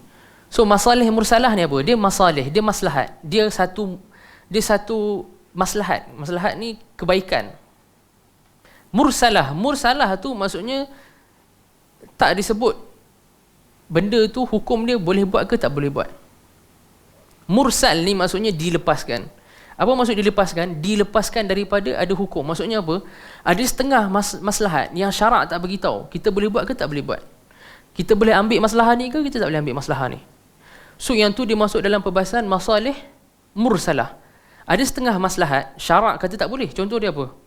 Minum arak ada maslahat? Ada. Setengah orang minum arak untuk hilangkan stres. Ada maslahat tak? Ada. Syarak bagi, tak bagi. So yang tu tak boleh. Tu maslahat yang fasid, maslahat yang fasidah, ataupun ulama usul fiqh kata mulghah, maslahat yang dicancelkan syarak. Kita ada maslahah yang mu'tabarah, syarak kata boleh pula. Contohnya akad pinjam, qard. Akad qard kan, kalau kita buat jual beli ke, atau nak kawan kita nak beli apa-apa, kita buat pinjam kawan kita, akad qard. Ada maslahat tak? Ada maslahat. Kita tak ada duit sekarang, kita pakai duit kawan kita dulu. Ada maslahat. Syarak bagi. Tu maslahat apa? Mu'tabarah. Mursalah, syarak tak cakap boleh, syarak tak cakap tak boleh. Tu mursalah. So, mengumpul Quran dia bukan bid'ah sebab dia maslahah mursalah. Maslahah mursalah ni apa? Pertama, dia bukan ibadah. Kedua, dia berlaku dekat wasilah atau wasail. Dia berlaku dekat perantara. Okey. Saya bagi contoh. Mengumpul Quran tak sama dengan buat solat sunat raghaib. Solat sunat raghaib ni solat sunat pada Jumaat akhir bulan Rajab, yang dihukum bid'ah oleh semua ulama kecuali seorang je tak kata bid'ah. Ibnu Salah Al-Hafiz kan, Imam Ibnu Salah yang masyhur ulama hadis, ada kitab Muqaddimah Ibnu Salah, wafat 643 Hijrah. Beliau kata solat raghaib ni boleh buat, tapi ditentang oleh semua ulama. Bahkan kawan beliau Imam Ali Abdul Salam tadi tu, dia tulis surat khusus berdebat panjang, dan tuan-tuan dan puan-puan boleh download kitab tu, 100 muka surat perdebatan dua ulama ni, surat menyurat. Solat sunat raghaib ni, solat ni dia bukan wasilah. Solat ni ibadah yang maksudah, dia ibadah tu sendiri. Adapun Quran, okey, saya tengok Quran, baca Quran ibadah tak? Tuan-tuan dan puan-puan, baca Quran ibadah tak? Ibadah. Pengumpulan Quran, cara penulisan ibadah ke wasilah? Kalau tuan-tuan dan puan-puan nak tulis Quran ni sebesar bangunan, boleh tak? Kalau ada duit yang banyak lah, boleh tak? Boleh. Tuan-tuan dan puan ada duit banyak nak tulis dengan dakwah emas, walaupun ada ulama tak bagi sebab bazir, tapi katakanlah kita kaya sangat sampai ada nak buat tulis Quran dengan dakwah emas, boleh tak? Kenapa tuan-tuan dan puan-puan kata boleh? Sebab dia wasilah. Tuan-tuan dan puan-puan nak pergi solat dekat masjid kan, naik kapal terbang, boleh. Naik helikopter, boleh. Itu wasilah. Okey, solat sendiri, boleh tak nak solat subuh 3 rakaat? Tak boleh. Kenapa tak boleh? Sebab solat tu dia dah jadi ibadah maksudah, dia sendiri yang kita nak. Adapun mengumpul Quran, cara pergi solat, itu wasilah, medium. Masalih mursalah, dia masuk dekat wasilah. Mengumpul Quran, ulama kata masalih mursalah sebab apa? Dia wasilah. Mengumpul Quran sendiri bukan ibadah. Baca Quran, hafal Quran, tafsir Quran baru ibadah. Faham? Tuan-tuan dan puan-puan. Okey, habis bab bid'ah. Bab bid'ah ni saya ambil berapa lama ni? Allah, 40 minit. 50 minit bab bid'ah saja. Kita apa? Sekarang ni barulah kita dah settle bab bid'ah ni, barulah kita boleh pergi kepada isu bila kita nak panggil orang ni ahli bid'ah ke tak ahli bid'ah. So dekat saya bagi tahu siap-siap Yang ni kaedah yang tuan-tuan dan puan-puan kena pegang betul-betul, dah kena faham betul-betul. Nama-nama atau gelaran macam kafir, munafik, fasik, mubtadi', ahli bid'ah kan, nama-nama ni ulama panggil al-asma' asy-syar'iyyah ni, nama-nama syar'i ni, kita tak boleh ikut dan kita bagi ke orang. Satu, kita tak boleh ikut dan kita lah. Kalau kita tak ada ilmu, kita tak boleh buat. Kedua, kalau kita ada ilmu pun, kita kena ada syarat dan parameter yang kita kena ikut, baru kita boleh panggil orang tu kafir ke, munafik ke, fasik ke, mubtadi'. Dan dia bukan kerja semua orang. Satu. Kedua, kita kena faham, bukan ni kaedah juga. Kaedah ni ditekankan oleh ramai ulama. Kan? Bahkan Ibnu Taimiyah sendiri, yang orang kata macam-macam kat beliau ni, Ibnu Taimiyah sendiri kata, tak semua pelaku kufur kita panggil dia kafir. Tak semua pelaku bid'ah kita panggil dia ahli bid'ah. Tak semua yang kita cakap nampak zahirnya macam buat perkara yang dosa, dia berdosa. Setuju tak? Setuju. Sebab tuan-tuan kena setujulah, sebab ada orang yang kena paksa. Ada orang yang dia tak ada pilihan, macam sahabat Nabi kan, kena paksa keluar Islam, Ammar bin Yasir. Zahirnya kalau kita tak tahu keadaan Ammar bin Yasir, kita cakap apa? Weh, ini macam keluar daripada Islam je. Hakikatnya beliau keluar tak radhiyallahu anhu? Tak keluar. So Tak ada kat sana kesinambungan 100%. Pelaku bid'ah mesti ahli bid'ah. Pelaku kekufuran mesti kafir. Ni kena faham betul-betul. So bila kita cakap perkara ni bid'ah, adakah mesti semua yang laku tu orang ahli bid'ah? Tak. Okay. Kata Syekh Saleh Al-Syekh, dulu menteri kat Saudilah, menteri agama, beliau kata, "I'lam alla mulazamata baina kaunir rajul ya'ti bil bid'ah wa kaunihi mubtadi'a." Ketahuilah tak ada kat sana kesinambungan di antara seorang tu melakukan bid'ah dan dia tu ahli bid'ah. Fa innahu qad ya'malu bid'atan, sila fa innahu qad ya'malu bi bid'atin wa la yutlaqu alaihi lafzul mubtadi'. Boleh jadi dia lakukan satu perbuatan bid'ah tapi tak dilabelkan dia tu ahli bid'ah. Fa innahu qad ya'malu bi bid'atin wa la yutlaqu alaihi lafzul mubtadi'. Nah, kita tak panggil dia ahli bid'ah pun. لأن هذه الثنائية لا تلازم بينهما لأن هذه الثنائية لا تلازم بينهما kerana tak ada hubungan dual relation di antara okey dia ni ini bid'ah, siapa buat confirm ahli bid'ah, tak mesti. Yang ni kufur, siapa buat confirm kafir. Yang ni syirik, siapa buat confirm musyrik. Okey, tuan-tuan dan puan. Sekarang kita tengok apa syarat dia bila kita nak cakap dia tu ahli bid'ah. Yang kalau dipenuhi syarat ni baru kita boleh label dia ahli bid'ah. Kalau tak, kita nak label dia apa? Kita label dia pelaku bid'ah. Pelaku. Ada beza antara pelaku dengan ahli. Ahli ni dia macam jadi gang lah. Dia dah macam ada kelab tersendiri lah. Ahli bid'ah kan. Pelaku ni dia pelaku, dia pembuat. Kafir, dia dah jadi ahli kufur. Pelaku kekufuran, pelaku dia pembuat. Tak semesti dia tu kafir. Okay. Ini kata Syekh Muhammad Hussein Al-Jizani dalam kitab beliau At-Tabdi' fi Masail al-Ijtihad. Beliau kata, okey, annal hukum ala syakhs al-muayyan bi annahu mubtadi' yatawaqqafu ala tawaffur asy-syurut wa intifa'il mawani' wa hiya thalatha. Menghukum seseorang sebagai ahli bid'ah, dia berhajatkan kepada 3 syarat. Kena ada 3 syarat ni. Pertama, dia tak boleh dipaksa. Yushtaratu fil hukmi ala al-muayyan bi annahu mubtadi' ay yaqa al-qawl aw al-fi'l an iradatin wa ikhtiyar. Pertama, kita nak panggil ahli bid'ah tadi ni, kita nak label dia ahli bid'ah, dia kena lakukan perkara tu atas pilihan dia sendiri. Dia kena lakukan bid'ah tu atas pilihan dia, bukan dipaksa. So pertama, dia tak boleh dipaksa. So kalau orang dipaksa lakukan bid'ah, kan, macam bid'ah tolak hadis. Tiba-tiba kita dengar ada orang cakap, aku tak terima semua hadis Nabi SAW. Kita stop, kita relax lah. Mungkin dia kena paksa cakap macam tu. Mungkin ada orang ugut dia punya nyawa ke apa, kita tak tahu. So pertama, dia kena lakukan perkara tu dalam keadaan ikhtiar, dia sendiri pilih. Kedua, dia tak jahil. Fayushtaratu fil hukmi 'ala al-mu'ayyani bi annahu mubtadi' iqamatul hujjati 'alaih. Disyaratkan untuk kita panggil seorang tu ahli bidah, kita kena dirikan hujah kat dia dulu. Hatta ya'rifa anna qawlahu hadha aw fi'lahu mukhalifun lid-dalil. Sehinggalah dia sedar apa yang dia buat tu bercanggah dengan dalil. La budda min fahmiha. Dia tu bukan sahaja kita kena bawa kat dia dalil. Bila kita cakap contohnya, okey, mengkhususkan malam nisfu Syaban baca Yasin 3 kali bid'ah kan. Kita baca kat dia Al-Quran hadis. Tak cukup baca. Kita kena bagi dia betul-betul faham. Tak kata Syekh Hussein Al-Jizani kat sini, la yuktafa bi ma'rifatil hujjah. Tak cukup kita sebut hujjah aja. La yuktafa bi ma'rifatil hujjah. Bal la budda min fahmiha. Bahkan dia kena faham. Kita kena terang kat dia, bagi dia clear. Bukan kita baca Quran hadis dengan ijma' je dulu. Mungkin dia tak faham pun. Bagi dia faham molek dulu, baru terhilang keuzuran jahil tadi.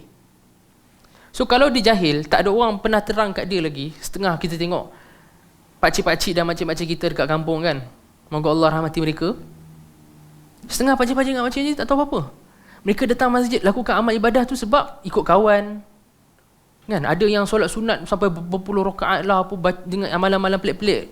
Jumaat terakhir itulah diampunkan segala dosa, masuk syurga teruslah apa semua ni. Kita tanya dia, pakcik-pakcik dengan makcik ni tak tahu apa. Dan dia buat tu atas niat yang baik. Jadi pakcik-pakcik dengan makcik-makcik ni kita panggil dia ahli bid'ah ke? Tak. Takkan pakcik-pakcik kat kampung tu kita balik kita nampak mereka ni tak tahu, tak ada siapa terang pun. Kalau orang terang pun orang tak terang betul-betul. Tiba-tiba kita nampak pakcik dengan makcik tu, nanti kita boykot dia. Kan Imam Ibn Qudamah tengah bahas tengah boykot ahli bid'ah kan. Dia bagi salam kat kita, kita tak layan. Nak beli kuih dengan dia pun kita tak pandang muka. Tak boleh tu.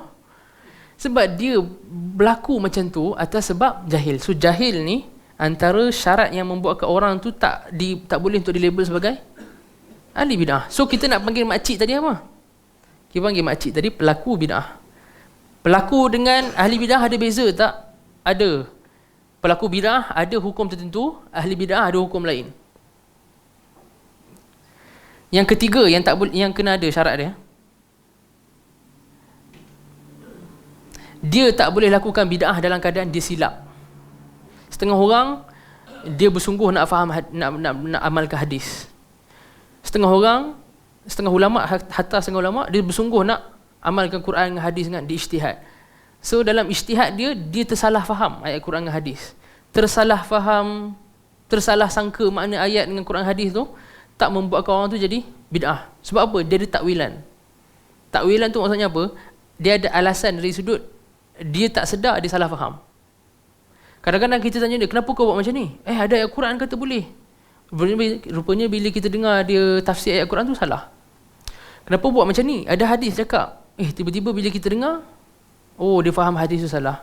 So dia ni waktu dia lakukan selama ni, kita panggil dia ahli bid'ah tak? Yang tu sebab dia lakukan perkara tu walaupun dia memang nak buat, kan? Dia memang sengaja, tapi dia sengaja dalam keadaan dia tak sedar dia salah faham.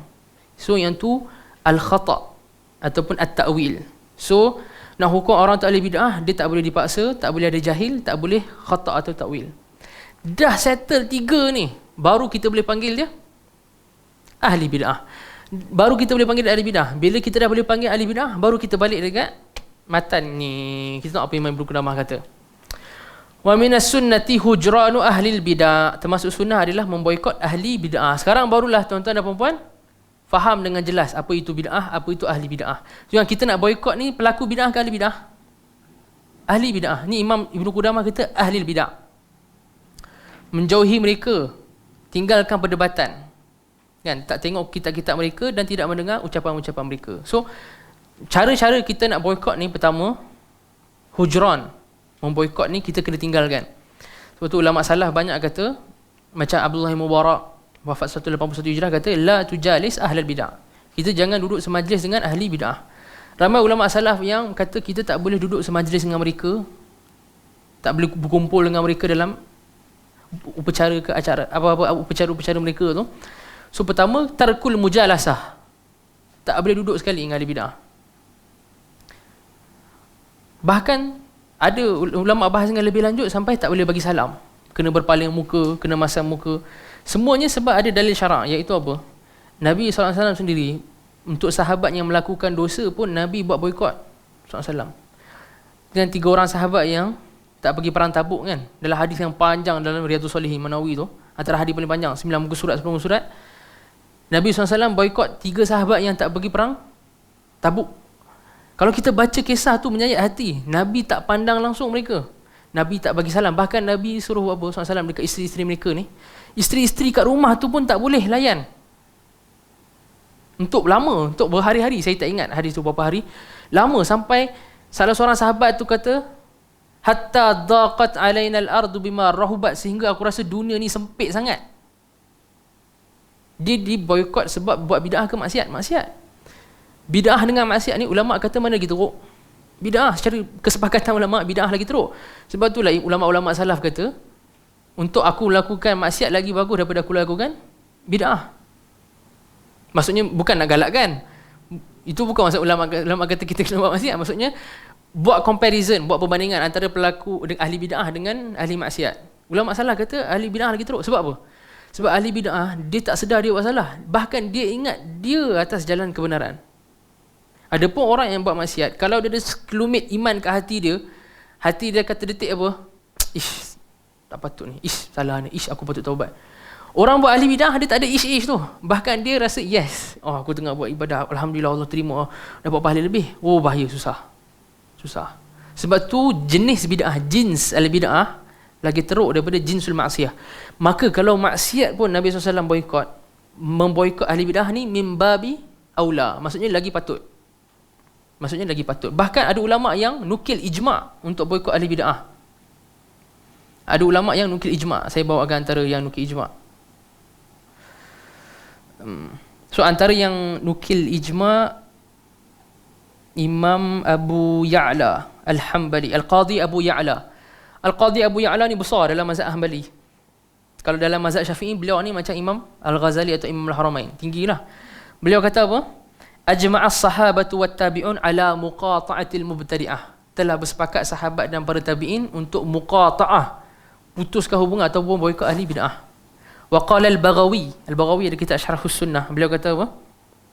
Dalam hadis Ka'ab bin Malik, hadis Nabi SAW boikot yang tak pergi perang tu, Ka'ab ni lah yang tak pergi perang Tabuk tu, dalilun ala anna hujrana ahli bid'ah ala ta'bid. Ini dalil bahawa hukum asal kita kena boikot orang yang ahli bid'ah ni ala ta'bid, selama-lamanya, sehinggalah mereka taubat atau kembali kepada sunnah. So yang nukil ijma' antaranya siapa? Bahkan Al-Ghazali pun nukil ijma'. Bahkan Imam Ghazali pun nukil ijma'. Al-Ghazali rahimahullah wa ghafarallahu lana wa lah, Al-Baghawi, Abu Ya'la, mereka nukil ijma' atas melakukan boikot terhadap ahli bid'ah ni.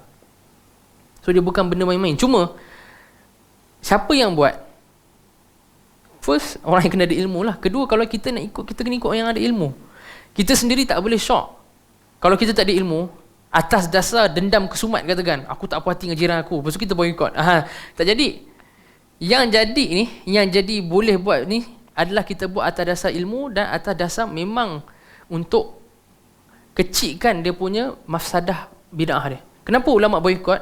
Atas dasar sadduz zari'ah, untuk tutup ruang-ruang daripada berlaku kerosakan lagi besar.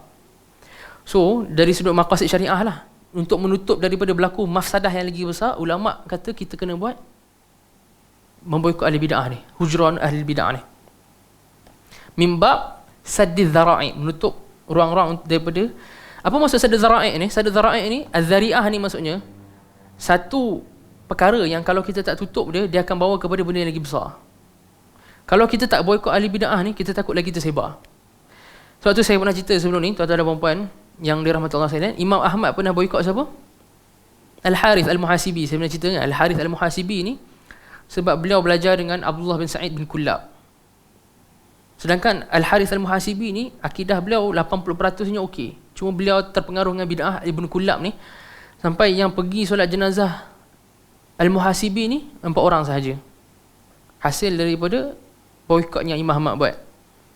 Kan? So Imam Ahmad buat, dan Al-Harith Al-Muhasibi kena diboikot sampai jadi macam tu. Dan benda ni makruf berlaku dalam ulama salaf lah. So mereka memang buat. Sebab apa? Kalau orang tanya Imam Ahmad, kenapa buat macam tu? Sebab Al-Harith Al-Muhasibi bila debat dengan Mu'tazilah,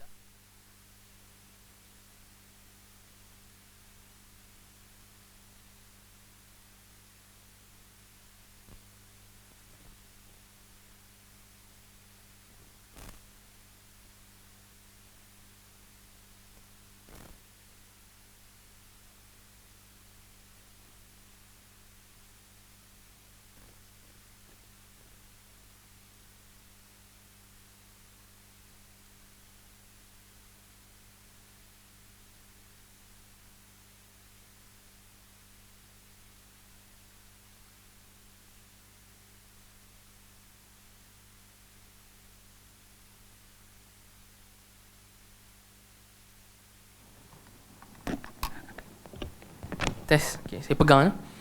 Kemudian kita tengok lagi apa kata ulama. Antaranya kata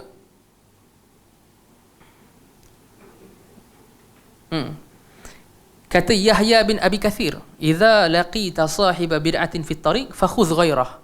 Kalau kau terserempak ataupun lalu jalan yang sama dengan ahli bid'ah, khudh ghairah, ikut jalan lain. Sampai tahap macam tu, tak ikut jalan sama.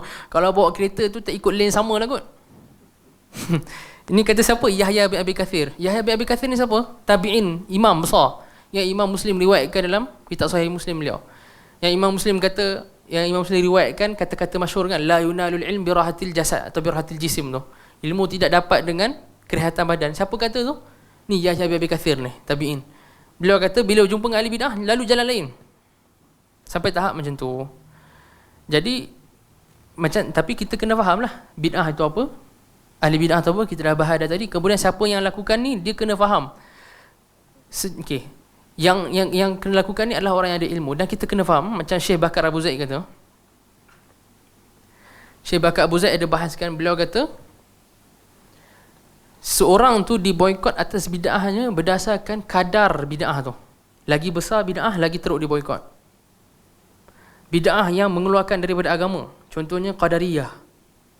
Bahkan Qadariyatul Ula yang nafi Allah ada sifat ilmu, yang kita dah bahas dalam akidah sebelum ni kan.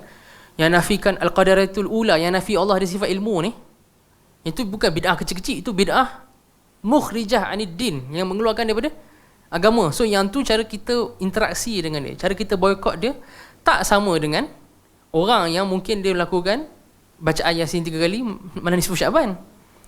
Kan? Yang lakukan bacaan Yasin 3 kali malam nisfu Syaban tak seteruk orang yang bid'ah Qadariyah tadi. Bid'ah macam sebahagian kelompok Syiah yang ghulu, Ar-Rafidah kan, tolak semua sahabat, kafirkan semua sahabat, sampai kata wahyu tu tak patut turun kat Nabi SAW pun, patut turun dekat Sayyidina Ali. Yang tu sama ke dengan ahli bid'ah yang okey, mungkin contohnya apa, bid'ah yang ringan-ringan lah, kita tak adalah ringan, semua bid'ah ni berat, tapi bid'ah yang kurang kita cakap.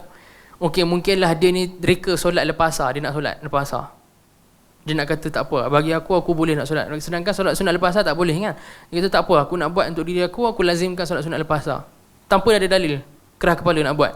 Sama tak dengan yang tadi tu, bid'ah yang mengeluarkan daripada agama ataupun serius macam tu, tak sama. Jadi darjat boykot berdasarkan dengan level keterukan bid'ah tu.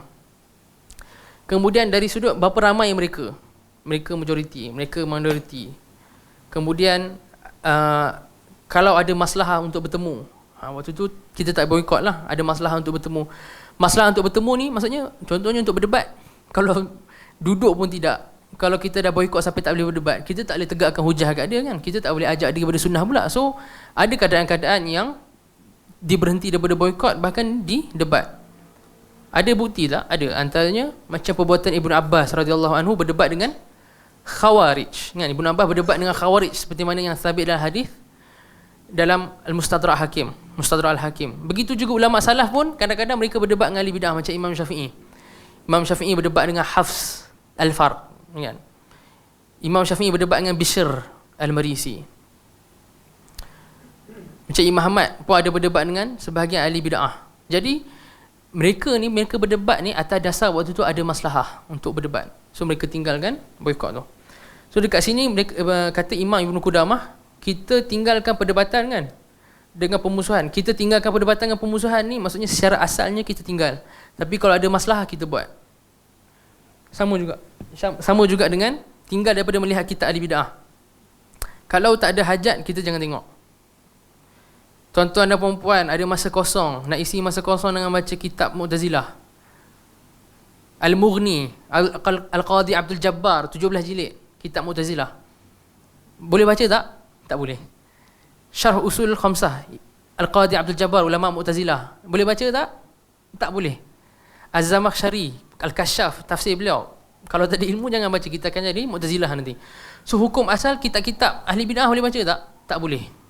Apatah lagi kalau kita tak ada ilmu lah, lagilah kita pergi baca kitab Mu'tazilah, kita jadi Mu'tazilah kan.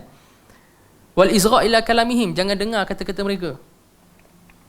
Okey. Wa kullu muhdatsatin bid'ah. Cuma tadi tu ada pengecualian. Kalau orang cakap, kata tak boleh baca kitab Mu'tazilah lah apalah. Ustaz pun baca, Syekhul Islam Ibn Taymiyah pun baca. Ibn Taymiyah asyik quote daripada kitab Plato, Aristotle lah, Mu'tazilah lah, ahli falsafah, Ibn Sina, Farabi, Al-Kindi ni semua. Sedangkan mereka tu semua ahli bid'ah. Kan? Ibn Taymiyah kata tak boleh, tiba-tiba dia pula buat. Kita cakap, dia buat tu atas dasar maslahah. So bagi ahli ilmu yang memang ada maslahah untuk baca kitab ahli bid'ah, yang memang mereka kena baca untuk tolak, mereka baca. Adapun kita tak ada keperluan, apatah lagi kalau kita tak ada ilmu, kita tak baca lah. Sebab tu kita jangan bermudah-mudah untuk saja-saja nak ada masa kosong kita baca kitab Mu'tazilah. Wa kullu muhdatsatin fil din bid'ah. Semua yang baru dalam agama adalah bid'ah. Kemudian kata Imam, wa kullu muttasimin, wa kullu mutasammin, bukan muttasimin no. Muttasim maksud dia lain. Muttasim ni maksudnya yang beralamat kan. Mutasammin maksudnya yang menamakan diri. Yang tepat kat situ mutasammin. Wa kullu mutasammin bi ghairi Islam wa sunnah mubtadi'. Semua yang menamakan diri mereka atau label diri mereka selain Islam dengan sunnah, maka dia ahli bid'ah. Seperti apa? Ar-Rafidah, Al-Jahmiyah. Ni Imam sebut. والجهمية والخوارج والقدرية والمرجئة والمعتزلة والكرامية والكلابية ونظائرهم فهذه فرق الضلال وطوائف البدع أعاذنا الله منها. Semua ini firqah-firqah ahli bid'ah. Semua ni kita dah pernah sebut sebelum ni kan. Cuma antara yang saya tak sebut antaranya Al-Karramiyah. Karramiyah ni dia mujassimah. Ahli kalam mujassimah kurun ke-4 Hijrah macam tu. Cuma sekarang dah pupus lah. Cuma mereka ni mujassimah, kata Tuhan sama macam makhluk, Tuhan berjisim semua. Al-Karramiyah. Al-Kullabiyah adalah daripada Abdullah bin Sa'id bin Kullab, batch kepada guru Imam Abu Hasan Al-Asy'ari, yang membuatkan bid'ah pertama lah, bid'ah Quran ni kalam nafsi kan. So jadi Al-Kullabiyah pun ditahzir oleh ulama salaf. Seperti mana saya cakap tadi, Imam Ahmad tahzir, Al-Harith Al-Muhasibi, Imam Ibn Khuzaimah tahzir anak murid beliau sebab belajar dengan Ibn Kullab ni. So mereka ni semua ahli bid'ah. Okey. Wa amma nisbah ila al-imam fi furu'id din ka tawaifil arba' falaysa bimadhmum fa innal ikhtilafa fil furu' rahmah. Adapun menisbahkan diri kepada mazhab fi furu'id din. Furu'id din ni hukum hakam syarak, bukan akidah Furu'id din syarak. Ka tawaifil arba'. At-tawaif al-arba' ni maksudnya al-madhahib al-arba'ah, maksudnya 4 mazhab. Falaysa bimadhmum, tak apa, tak tercela. Kita nak disebahkan diri kita Syafi'i ke, Hanafi ke, Maliki ke, Hambali ke, tak apa. Fa innal ikhtilafa fil furu' rahmah, sebab khilaf dalam isu furu' ni rahmah. Ulama khilaf dalam isu solat kan, ada rahmah dia. Kadang-kadang ada pendapat yang lebih ringan, ada pendapat yang lebih memudahkan untuk zaman moden. Kan, macam isu tapi tak apalah, saya keluar tajuk nanti panjang pula. Okay, tak apa. Untuk save masa saya tak sebut. Tapi khilaf ulama dalam fiqh ni ada rahmah dia. Kadang-kadang pendapat mazhab kita dalam isu tu terlalu sukar untuk diaplikasi, kita boleh pakai mazhab lain. Sebab tu ulama fiqh pun buat kaedah, siapa yang diuji dengan satu perkara, kita taklid mazhab lain. Macam Imam Al-Bayjuri kata, man ibtuliya bi syai'in falyuqallid ghairah. Kalau dia kena isu satu perkara yang susah dalam mazhab dia, waktu tu kalau ada jalan keluar dalam mazhab lain, dia taklid mazhab lain. So tak ada masalah, sebab ikhtilaf dalam furu' ni rahmah. Wal mukhtalifuna fihi mahmuduna fi ikhtilafihim, dan khilaf dalam isu fiqh ni terpuji dalam khilaf mereka, tak ada masalah. So kunut bidah tak tuan-tuan dan puan-puan, tak. Kita jangan bahas dah, tak ada isu pun. Yang rasa pegang dalil kuat kunut okey, buat kunut. Yang rasa tak kuat, tak buat kunut. Nak panggil bidah tak bidah, tak boleh ya. Ini khilaf dalam furu'. Setengah orang terbalik, isu akidah dia longgar, isu furu' bukan main, macam perang. Nampak orang tak baca bismillah, perang. Orang tak kunut, perang. Tapi nampak Mu'tazilah moden, sekular moden, liberal moden. Liberal ni Mu'tazilah moden lah. Hati dia, tak ada apa, tak rasa apa. Sepatutnya pemusuhan ke hati dia bila nampak orang duk gerak jari time tasyahud ke, orang duk kunut ke, lagi besar dengan liberal tadi tu. Khilaf dalam furu' ni tak ada masalah. Tak apalah kita nak ikut mazhab kan? Dan afdal ikut mazhab, saya rasa afdal ikut mazhab. Tapi kita tengok orang lain ikut mazhab lain, tak apa. Kita pergi Mekah, tengok orang sebelah kita ni mazhab Maliki ke, tak letak tangan dekat dada ke ataupun dekat perut kan, dia biar tangan dia je macam tu je, tak letak mana-mana. Dia mazhab Maliki ada dalil dia. Takkanlah orang mazhab Maliki ni saja-saja buat gitu kan. So yang tu tak ada masalah. Musabuna fi ijtihadihim, mereka dapat pahala dalam ijtihad. Sebab apa? Sebab mereka ikut mujtahid. Dan macam yang kita tahu, mujtahid ni Nabi SAW kata, kalau ijtihad dia betul, dapat 2 pahala. Idza ijtahada al-hakimu fa asab falahu ajran, kalau betul dapat 2 pahala. Fa in akhta'a falahu ajrun wahid, kalau salah dapat 1 pahala. Wa ikhtilafihim rahmatan wasi'ah, khilaf mereka rahmat yang luas. Wattifaquhum hujjatun qati'ah, dan kesepakatan mereka adalah hujah. Maksudnya ijma' ulama hujah. Okey. Jadi itulah sedikit sebanyak konten kitab ni. Kita dah khatam dah. Kita akan baca perenggan terakhir. Nas tak ada baris kan, tapi saya sebut baris dia. Tuan-tuan dan puan-puan boleh bariskan. Nas'alullah an ya'simana minal bid'ah wal fitnah wa yuhyana 'alal islami was sunnah wa yaj'alana mimman yattabi' Rasulullah sallallahu alaihi wasallam fil hayah wa yahsyurana fi zumratihi ba'dal mamat bi rahmatihi wa fadlihi amin. وهذا آخر المعتقد والحمد لله وحده وصلى الله على سيدنا محمد وآله وصحبه وسلم تسليما. Kita mohon kepada Allah agar menjaga hati kita dari bid'ah dan fitnah, menghidupkan hati kita dalam Islam dan sunnah, menjadikan kita termasuk orang yang mengikuti Rasulullah SAW, selama hidup dan menghimpun kita di dalam rombongan beliau setelah meninggal dengan rahmatnya dan kurnianya. Amin. Inilah akhir mu'taqad. Mu'taqad ni maksudnya kita akidah ni. Segala puji milik Allah semata-mata dan semoga selawat Allah dan salamnya tercurah kepada penghulu kita Nabi Muhammad SAW dan keluarganya dan para sahabatnya. Alhamdulillah, kita dah khatam. So tuan-tuan dan puan-puan, bolehlah tambah satu lagi senarai buku dah khatam, Lum'atul I'tiqad Imam Muwafaquddin Ibnu Qudamah rahimahullah.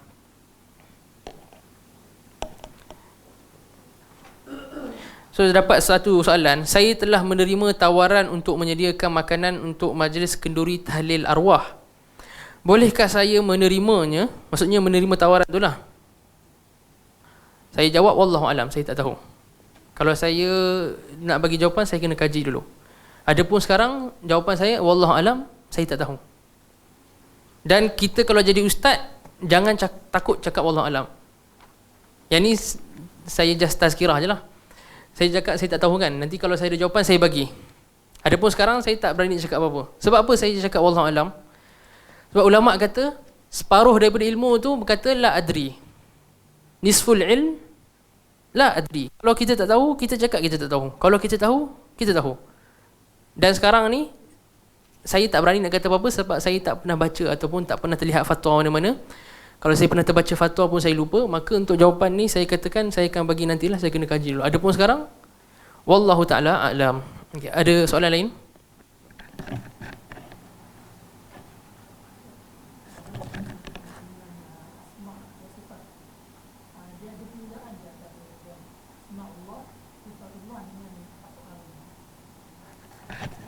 Jadi sahabat kita tanya, ada tak beza antara asma'ullah, sifatullah dan af'alullah?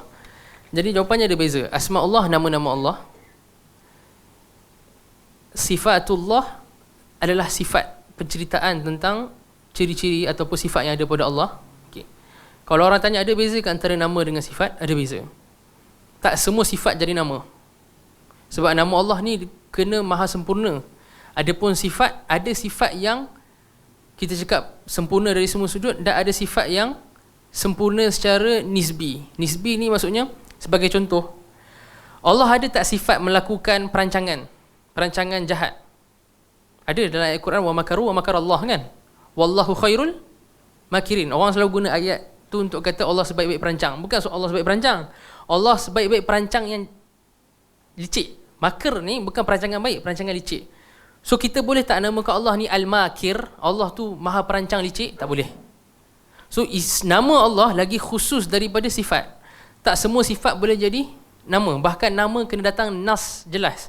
Adapun sifat ada kena datang nas jelas juga, tapi kita tak boleh ambil daripada ayat tadi tu, wa makaru wa makar Allah, lepas tu kita buat nama Al-Makir, tak boleh. Sama juga dengan ayat Quran lain. Contoh macam Wallahu yastahzi'u bihim wa yamudduhum fi tughyanihim kan? Allah yastahzi'u bihim, Allah memperlekeh mereka. Boleh tak kita buat Allah ni al-mustahzi', maha memperlekeh? Tak boleh. Tapi Allah ada sifat melekehkan tak orang yang layak dilekehkan? Ada sifat tu. Kita kena faham, perancangan licik dengan melekehkan ni Allah buat pada yang layak. Bila Allah buat pada yang layak, dia tak jadi sifat tercela. Allah hanya buat perancangan licik untuk orang yang suka buat perancangan licik. Allah persendakan orang, pelekehkan orang pada orang yang suka persendakan orang. Jadi nama dan sifat berbeza. Tak semua sifat kita boleh buat nama. Af'alullah, perbuatan. Af'alullah ni masuk bawah sifat sebenarnya. Kan? Af'al ni perbuatan Allah masuk bawah sifat. Tapi kita cakap dia lagi khusus lah. Sebab sifat Allah ni, ciri-ciri Allah lah. Satu, kita ada sifat zat. Sifat zat macam wajah dengan tangan dan sebagainya, yang memang sifat tu sentiasa ada dengan Allah, lazim ada. Adapun af'alullah, perbuatan Allah, ada yang Allah buat sekarang kemudian tak buat. Ada Allah yang tak buat sebelum ni kemudian Allah buat. Allah turun 1/3 malam, antaranya itu sifat af'al. Turun. Sekarang belum 1/3 malam lagi, Allah tak turun. Bila 1/3 malam, Allah turun. Itu sifat af'al, perbuatan. Adapun sifat zat, maka lazim sentiasa ada dengan Allah. Dan kita dah bahas lah kan, isu sifat turun dan sebagainya ni, dan tak akan sama dengan makhluk lah. Okay. Allah Ta'ala alam.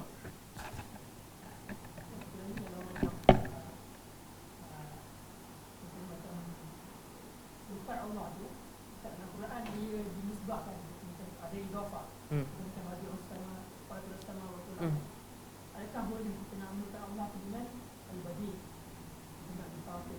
Oh. Kedua soalan yang sahabat kita tanya adalah kalau nama Allah tu dinisbahkan. Contoh ayat Quran macam tadilah, badi'us samawati wal ard. Ayat tu kata badi'us samawati wal ard, bukan al-badi'. Ada ayat lain kata fatirus samawati wal ard, bukan al-fatir. So boleh tak? Jawapannya boleh. Jawapannya boleh sebab tak ada beza maksud dia. Tak ada beza dari sudut maksud. Cuma kita kena faham, tak semua yang diidhafahkan kepada Allah tu nama Allah. Kaabah nama apa? Baitullah. Rumah Allah idhafah. Boleh tak kita buat nama dari rumah ke apa? Tak boleh. So ada kita cakap naqatallah, unta soleh kan, Nabi Soleh dipanggil unta Allah. Boleh tak kita cakap Allah apa, unta ke rumah tu? Boleh tak kita cakap sifat? Tak. So bukan semua yang dinisbahkan kepada Allah tu sifat dari sudut idhafah lah. So kalau kita cakap Baitullah, bukan rumah tu sifat Allah. Naqatullah, unta Nabi Soleh, bukan unta tu sifat kepada Allah. Itu dari sudut idhafah. Allah Ta'ala alam. Ada lagi? Tak ada? Kalau tak ada, saya tutup majlis kita dengan kitab, dengan tasbih kafarah dan surah Al-As. Subhanakallah wa bihamdika asyhadu an la ilaha illa anta astaghfiruka wa atubu ilaik. Jadi apa yang baik itu daripada Allah, yang lemah dan salah itu daripada diri saya sendiri. Jadi kalau ada apa-apa kesalahan boleh tuan-tuan bagi tahu saya lah sepanjang saya ajar ni mungkin, dan saya pun ada cek ada beberapa salah sepanjang saya ajar ni, nanti saya kumpulkan dalam 4 perkara yang saya silap sebut sebelum ni. Jadi apa yang lemah tu daripada diri saya sendiri. Jadi insya-Allah alhamdulillah kita dah khatam matan ni. Dan insya-Allah lepas ni tuan-tuan dan puan-puan boleh pergi kepada kitab yang lebih lanjut lah. Wallahu taala a'lam bissawab.